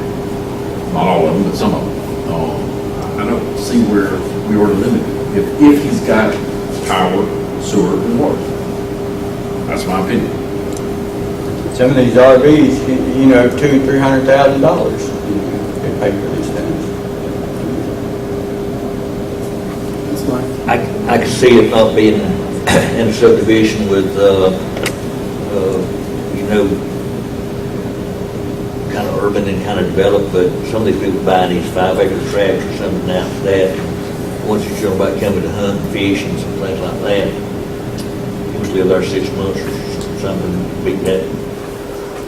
We got a lot of retired colonels and generals and stuff like that, and I don't think them to be able to do most anything they would do. And they own the property. And down the property. So the consensus is leave it as it is now, just take, don't define temporary. No, it does say temporary, it doesn't say 5 years you live in your RV. Well, the temporary is hard to define. I get asked all the time, I drive around the corner if I get more time, you know, is that leave the property and come back, is that start the clock over again? How do I respond to that? Drive along there and fill it up and come back. We need to change it. The temporary, you gotta have those 3 things to stay more than 2 weeks. Let's match what we talked about a few minutes ago. If they got to come back 30 days and get another permit for barbecue stand, if they want to come stay temporary, give them a 30-day permit, let them come back and get another 30-day permit, and I'm opposed to that, but they've got to be somewhere we could work out, because somebody's saying they may be coming on wheels, but I'll tell you, they probably beat anything I've ever lived in. I've been on a few of them, and wow. They're paying taxes for that land. I mean, and they like to just pull down there and open up the slot. And they're not getting homestead exemption when they live in there either. That's right. I got it. You made a question today, they want to put 2 RVs on their property. Where do we draw the line? The 3 or 4 RVs on your property? Wasn't no different, as long as they got a way to dispose of their waste, they got electricity and they got water. I have some neighbors that's Every time people have an RV park, they have to plat their property, put in water and sewer and Quit renting. drainage. exactly right. Pull one up against the other.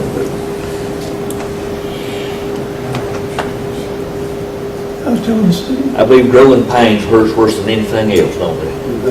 Yeah. I can bring one in, put it on my property and rent it. If you want that neighbor that close to you. I got one. But I can do that. You let your dog Is this come becoming a see it. specific problem, Mr. Mayor? Is there something specific that's come before the code enforcement? This is a very common question. I bought property in Washington County, I want to live in my RV, put my RV there. They say, just come up on the weekend. They want to park it there permanently and live there whenever they want to come to their property. And this says an RV is for recreation, camping, and travel. That's what an RV is intended for. It's not intended to be a dwelling unit where you live. Dwelling units, when you have a kitchen, you have a bathroom, and it's permanent. These are vehicles, they're not intended to be a home. And that's what it's turned into. People are living in their RVs and I'm trying to make the code a little stronger, so if they're on blocks and it's not the most aesthetically pleasing, the neighbors don't like it, there's some way for the county to enforce this code. But, you know, it's not supposed to be there. Well, I will agree that if they don't have power, water, and sewer, there are no, your temporary definition is correct. If they have power, water, and sewer, I'm not sure that's temporary. My opinion. Because you don't want somebody to pull in and live for a month and dump sewage out of the ground. I'm familiar with home sites in the county where recreational vehicles have been pulled up alongside for additional living quarters. And they stay there. That's right. And that, I can see where that is a problem, and that's where we're going with this. How do we stop the person that comes up for the purpose of the facility? I'm trying to let them have, 2 weeks at a time on the property twice a year, 4 weeks. You get like a vacation, and then probably, I don't think living in your RV year round is, where I think the county should go. It's just my opinion. It's probably not a good idea when you're talking about public safety and hurricanes and some things like that. again, can we do something with definitions? Mobile homes and private motor coaches as opposed to travel trailers or campers or things like that. The definition says a single housing unit providing complete independent living facilities for one housekeeping unit, including permanent provisions for living, sleeping, eating, cooking, and sanitation. I don't know this for fact. I've been told by retired persons that some people, when they retire, they buy one of those motor coaches, one of those $200 or $300 you're talking about, and they live on the road. They can go when they want to and stop when they want to, and maybe they're in parks. I understand that. But I will tell you that I've been on some with some evangelists who served our churches and things like that, and they are a single housing unit providing complete independent living facilities for one housekeeping unit, including permanent provisions for sleeping, eating, cooking, and sanitation. That definition will apply to some of the motor coaches and things like that.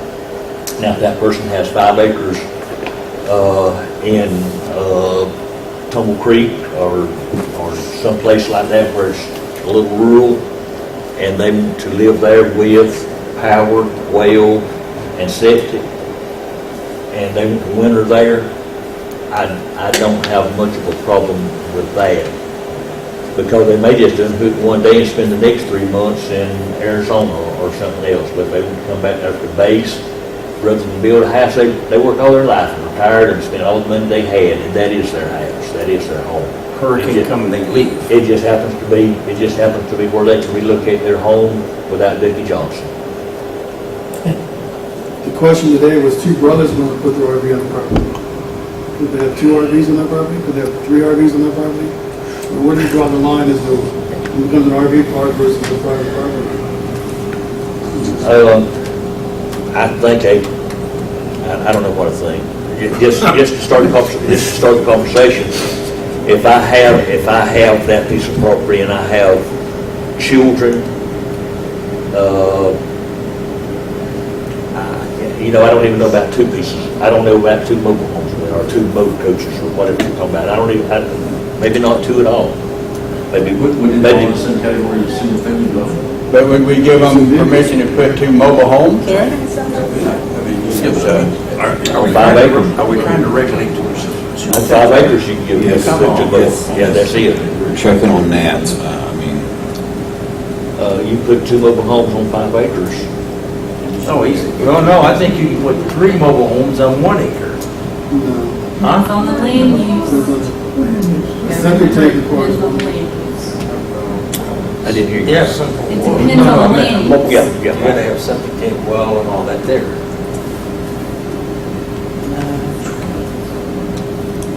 I'm gonna have cold pizza. So now with the definition of temporary, you just kind of shoot the dart, or you just kind of be as merciful as possible? To clarify, if we get asked, what does temporary mean? And I get it, if not every day, it's every week. Okay, And your these answer 2 is? gentlemen we're talking about here, That was two- today. that was today, Yes. wanting more than one, how big a parcel are we talking about? It is a 1 acre parcel in low density residential. Then you can't do it. Because you can't have 2 wells, 2 septic tanks, 2 power poles. That's what we can do. Is that not right? Their request is to recreate, not to leave it there, to come recreate, fish, hunt, camp, and take it off the property On an acre of land? on 1 acre of land, and to recreate on the weekends. So we have a temporary, nothing but to prevent the temporary isn't defined, so there's different avenues, different situations, to where, Can we define this temporary similar to what you have, if not what you have, with some sort of variance process? Individual? Except with water, well, and service or something. There's something called a use variance, the use of the land, you can't give a variance for the use of the property. I think what you're talking about is a use variance, which isn't legal. Okay. Variance is for development standards, setbacks, height, things that you can quantify. The use of your property, you can't say, We can define this for this type of usage. just trying to define what temporary means to code. Well, I would be upset if someone next to me decided they were maybe 2 or 3 or God knows how many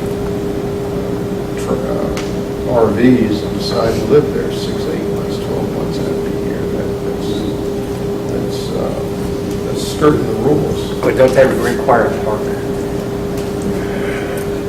The 2 or 3, I mean, the 3 or whatever on there. It would require a part, Well- we're saying anything more than 2 weeks requires you to be in the park. Oh, no, I wouldn't mean that.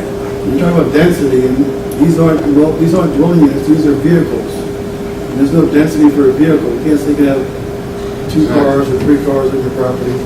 Well, some codes do say there's a number of vehicles, but there's no code that says you have 2 mobile homes or 2 RVs total.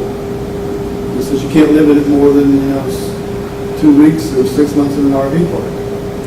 They said they want to come and stay on the weekend and carry their RV back when they leave. Is that what they said? And put it on the 1 acre lot while they fish? Is that what you said? And They take would it- recreate on the vehicles and come and go. But I got asked, what does temporary mean? And I couldn't give him an answer. Say, not very long. Well, right now it says 2 weeks. That's a policy, that's our policy. That's our policy. That's not a code. Mr. Kramer, I'm going to agree with defining temporary as 2 weeks. And I'm going to agree with him. And I agree with him. I don't think we need to limit them like that. I mean, if he's coming, wanting to come hunting, and we know the hunting season is more than 2 weeks, it's just like I said, this fellow in Pensacola, he comes with those grandsons, and he leaves and goes back every Sunday afternoon, but his camper stays here the whole time, and he brings those boys back every week. I don't want him to have to pull his camper back, and then what'd you say, twice a year, I It's disagree really with hard that. to pass an ordinance that You're talking about a man that owns over 100 acres there, we got to draw a line somewhere. over 100 acres, and you're telling me he can't come up there and hunt on his land? And have his camper there. We define use and storage, Use and storage of an RV. living in or storing or just simply parking. That's something that's going to be possible. We allow you to park your RV behind your house, for example. You can park your RV, but to live in it, that's a different situation altogether. Yeah, I understand that. Is that any way you can regulate or enforce that type of thing? It's hard to enforce, people want to put their RVs and have their guests stay there for length of time or whatever, but Could you do something under the heading of special exception, or not necessarily a special exception, so that if you do own a larger piece of property, that person could leave it there for 6 months and come from Birmingham or Pensacola or wherever every weekend and it's here, and then have a time limit on it of 6 months or something like that. I don't think we won't, I don't think I do, I can't speak for Mr. Oshry or anyone else, but I don't think we want to see those become the permanent dwelling place for someone. But I certainly don't have a problem if I bought a place up in the mountains and set up something there, and I could go up for 3 months in April and another 3 months in October to December, something like that. I certainly hate for not to be able to do that, and I'd hate for somebody that wanted to come here and do the same thing and just leave the vehicle there. And I know I read the definition, but it does have wheels on it, so I can see it's a vehicle maybe. But I just can't see me having to come from Pensacola over here and then drive that Greyhound back to Pensacola. They would have it. Sorry? This wouldn't be their permanent address, this would be an auxiliary. You could define what their homestead was, what their rental contract was. I think the concern here is people are living in it, this is their residence. And the other concern I have is, if I understood what they said, at least, if not every day, 2 or 3 times a week, they're getting this question. So they need some help. But can we do it by definition, though? I think you can, he just did. Well, That may need some working on. But if they're getting bombarded every week, even if it's just once a week, Randy, what did you tell me? Oh, it's every week, no doubt, every week. You know, to me, it's our obligation to give them direction, because she can't give them an answer. Well, that's not fair to the people asking. It's not fair to them to get bombarded with questions With no answer. with no answer. So we need to give them some direction somehow, I think. I agree.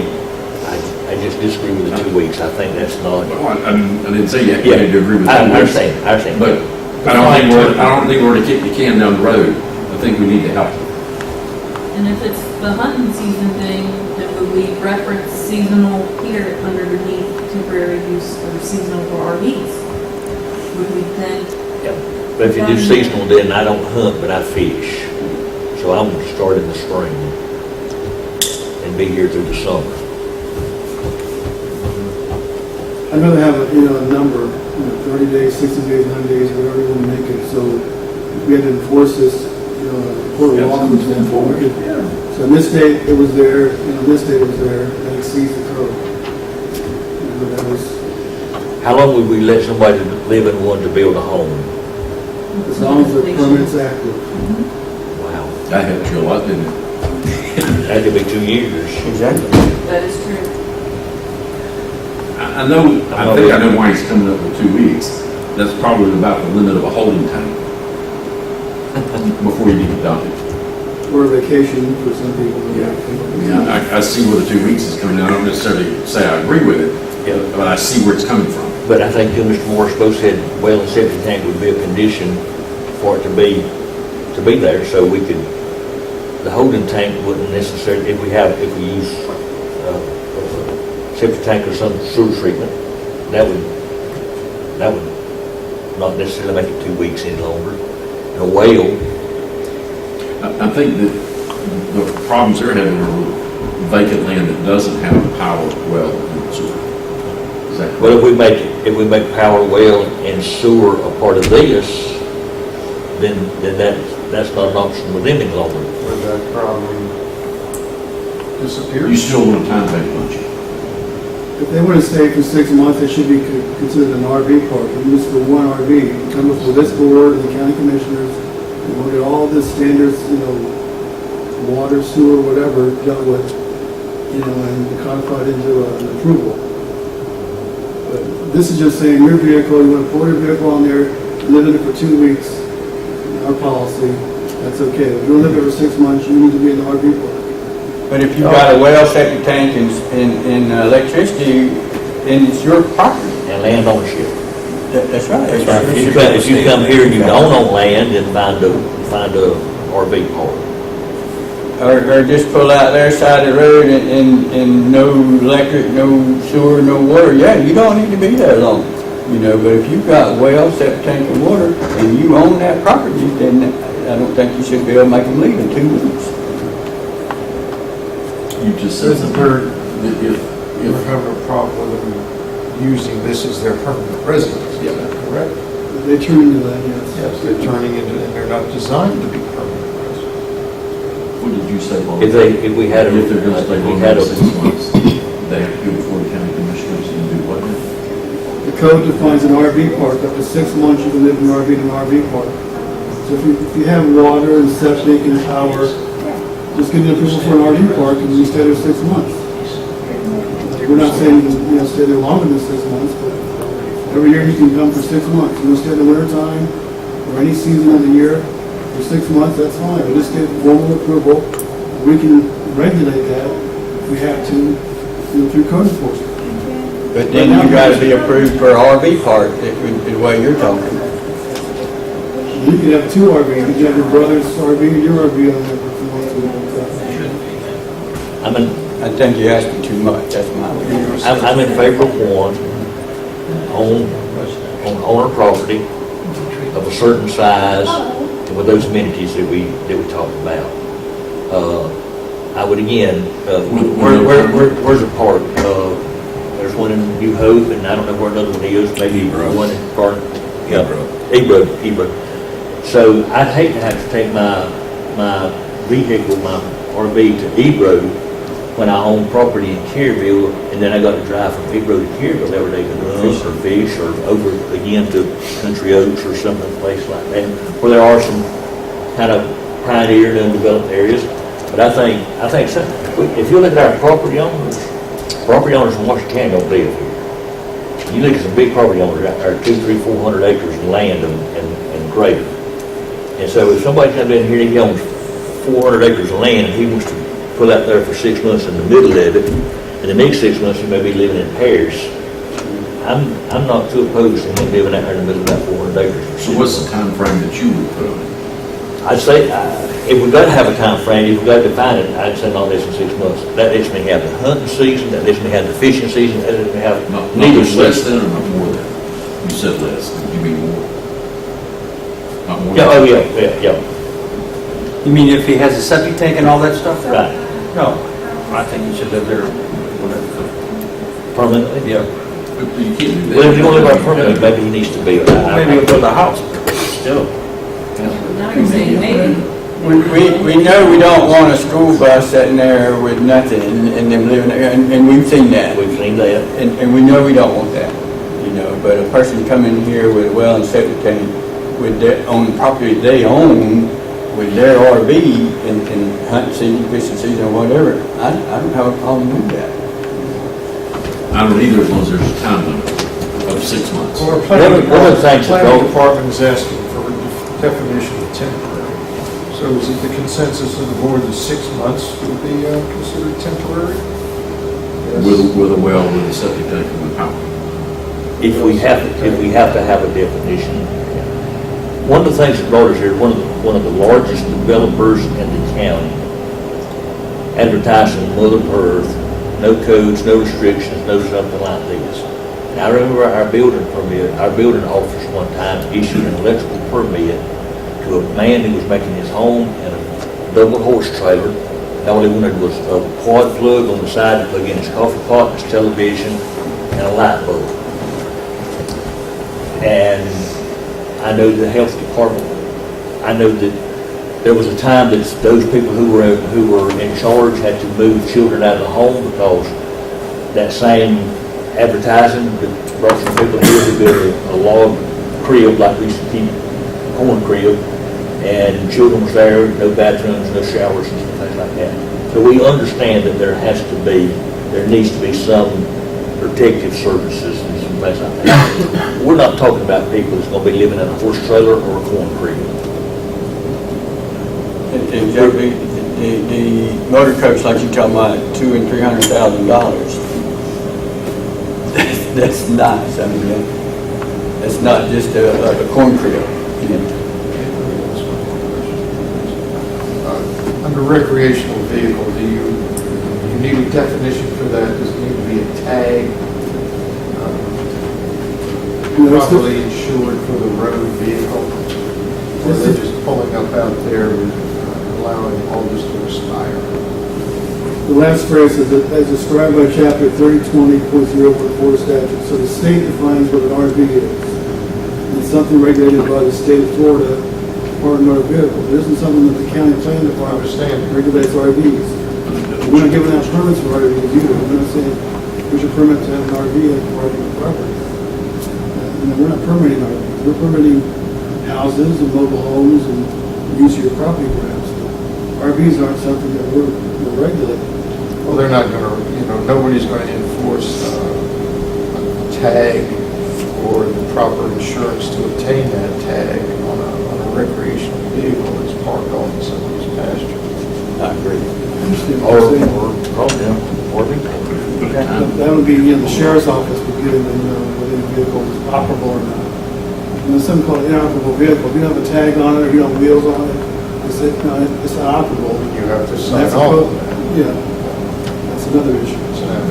Then it's no longer a recreational. Mr. Chairman, Yes, sir. as you look for definitions, if you want to, because to drive out and drive back, does that count? We could say 6 months in any 12-month period, or 6 continuous. We can define it in such a way that it doesn't get to be permanent. I still kind of don't care if some of the ones that people might bring, if they want to live in permanent, I'm a little bit with Al there, but realizing that property rules and things like that, not to exceed 6 months in any 12-month period, or something like that, I could. Or maybe you could say it has to be moved. I like that.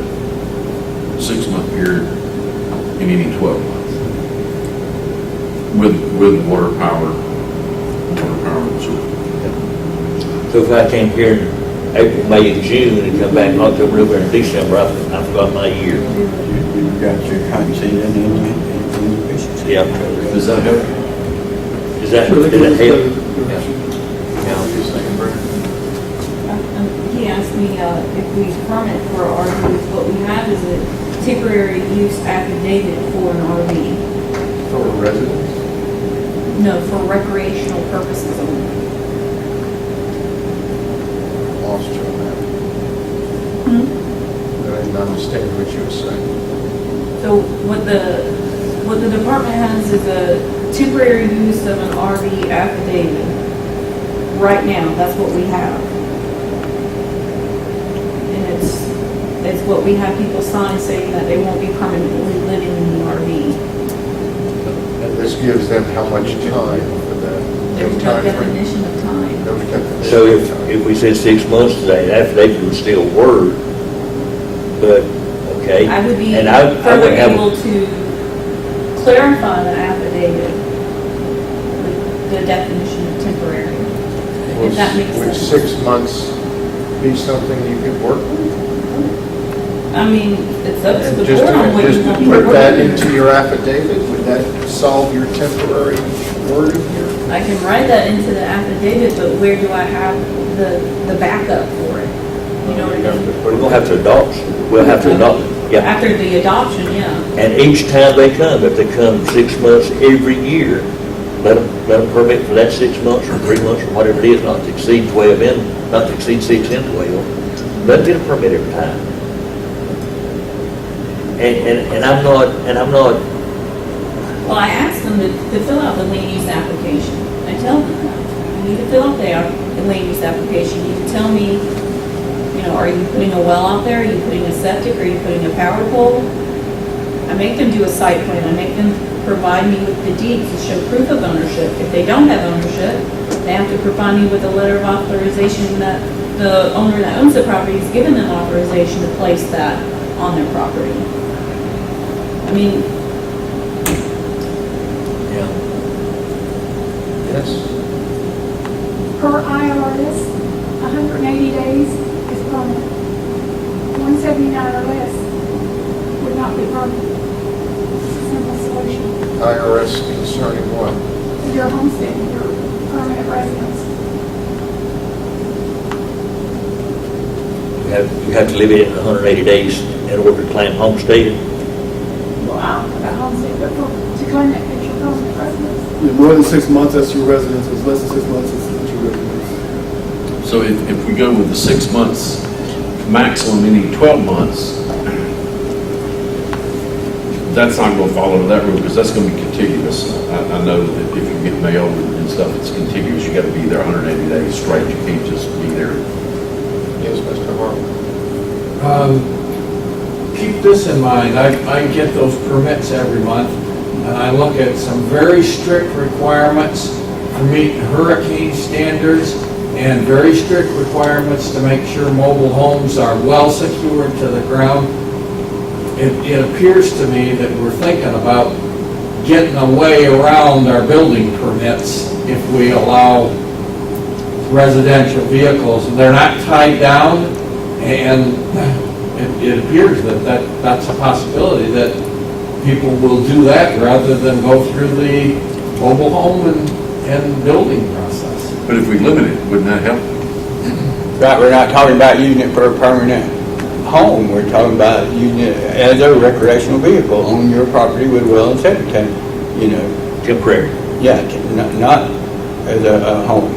We're not talking about tying it down as a permanent structure. We don't want to tie it down as a permanent structure. Well, I know, but if you don't have a time limit on it, it becomes a permanent residence. Becomes dilapidated and a key. And we don't, That's just what we happens. don't necessarily want it to become homestead property because taxes is, we don't necessarily want it to become homestead No, to that. I agree. Because, yeah. Back to defining temporary. If the board wants to increase this to 6 months, then I can bring it back in a 12-month period, we can do that. With the stipulation of the utilities. Yeah, we don't, I don't think we want to go 6 months in a 12-month period if they don't have utilities, because that, Yeah. sort of, Need to have utilities. yeah. They're going to be So, there. I mean, I think that what most of us are agreeing is that 6 months in any 12-month period with, well, with utilities. Right. And without that, your 2 weeks is good, as far as I'm concerned. Could we permit that, Brady? Yeah, because you'll have to get a permit for electric, you'll have to get a driveway permit, you'll have to get a septic permit, you'll have to get a well permit. And you'll have to have those facilities installed before you can start using them. Before you get electric. Mr. Chairman, if the water's not muddy enough already, and I'm not sure what Ms. Morris is quoting our reading from, but if that's, I'm sure it's happened. What, Mr. Kramer, if we said not to exceed 6 months in any 12 months, and not to exceed within 60 days at a time? That's fine, I don't have a problem with that. That way I can come stay 2 months, I can go out 2 months, I can come back, stay 2 months, I can go off 2 months. That gets to be more temporary than somebody coming staying 6 months at a time, and something like that. What about the rest of the board? And I'll make a motion if we think we're good there. We wouldn't motion that. This is a workshop, there's no motion. Okay, right, okay. I would agree.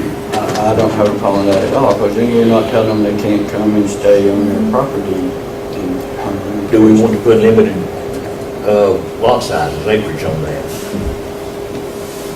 Because we probably don't want it we probably don't want that to happen, say in Sandy Hills where the lots are already divided up to 150 by 150 or whatever. There may not be anybody over there on unit 18, but they will Well, one the day. septic tank, would it be 1 acre? It'd have to be. 1 acre for well and septic? No, a half acre. Yeah. So if we, You also want to keep in mind that we regulate the 4 municipalities here, so yeah, you need to think about that also. yeah. Mr. Chairman, can I address the board? Yes, sir.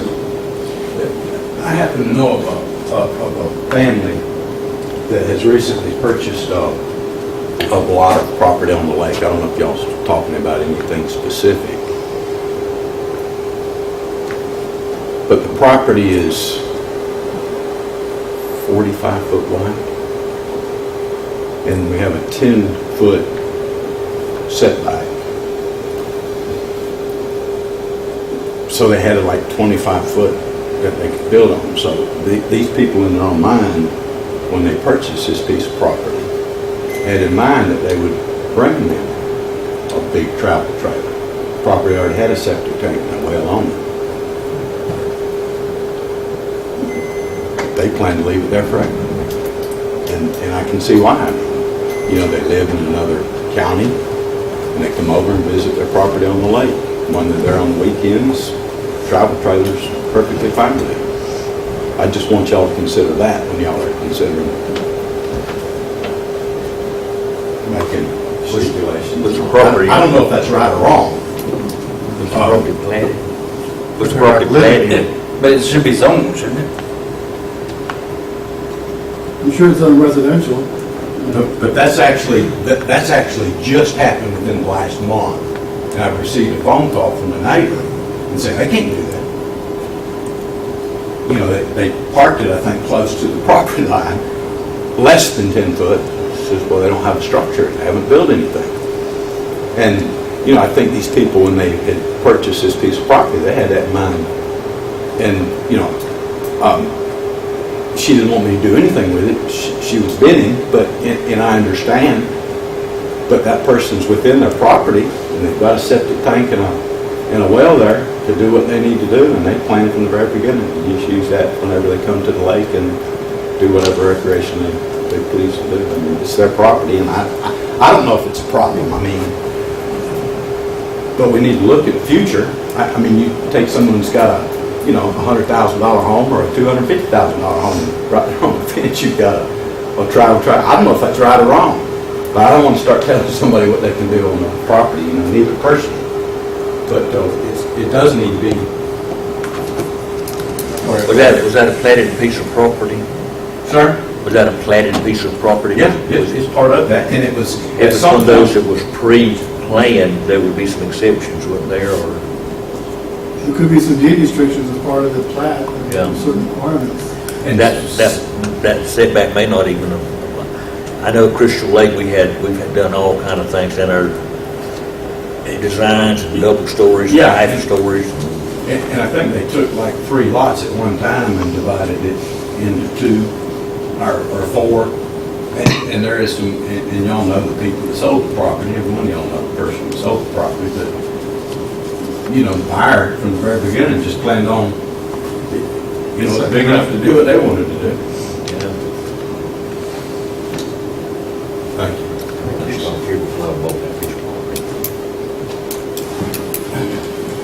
So I have a objection, Mr. Chairman. I come back with a code amendment that Mr. Hagan's talking about, for temporary use. Well, your office needs a definition of temporary. Most definitely. And issues such as this are going to come up, there's no stopping that. And I believe our planning department needs a definition of temporary. And do we even need to stop it? I don't know. But they bought the property with the well and the septic tank. I mean, I don't know. I don't know if it's a problem. It was a temporary problem when the lady called me. But then she got over it real quick and thought about it over the weekend and called me back Monday and said, please don't do anything with it. I'm okay with it. I don't know if it devalues their property. I don't know. Is it a problem? I don't know. In Jackson County, and I realize this is Washington County, it's not Jackson County, right there on Compass Lake, there's 2 sitting right there side by side, brother and sister on 2 fifth-wheel campers sitting right on their lot. They got meter, they got power, water, and septic. And they got 2 of them sitting right there on their lot, side by side, identical. From the business. Huh? From the business. No. Yeah. But They they come to it. they come to them. They don't move them when they go home on the weekend, they sit there. That's right. That's right. Let's get a temporary thing here.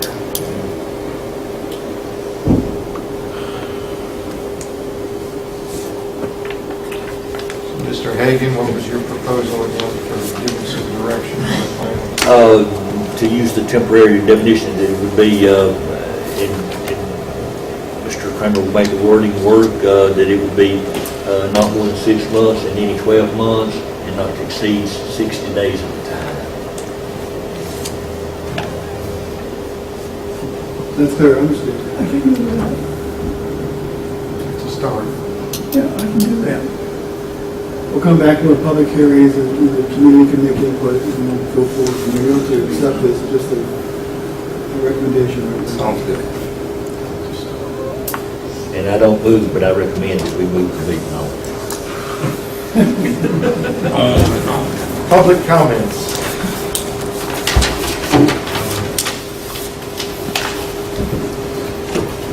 Staff comments. Yeah, the reappointments went through for Mr. Hagan, Mr. Morris, Mr. Cohen, where they were approved for 3 4-year terms. Last week, the Board of County Commissioners approved the 2 cell towers on Deltona Boulevard as recommended by this board. Tower in State Road 77. The variance was withdrawn to have a fence up on the east, west, and south sides. You're going to put the landscape buffer in. The variance is for the east side where the heavy vegetation remains. So that variance was modified. And the board approved it. And also the board approved 2 land use changes for State Road 77, 1 acre to commercial, and Douglas Ferry, 10 acres to commercial. And those are my comments, Mr. Chairman. board, any additional comments? Motion to adjourn. I second it. Motion in second.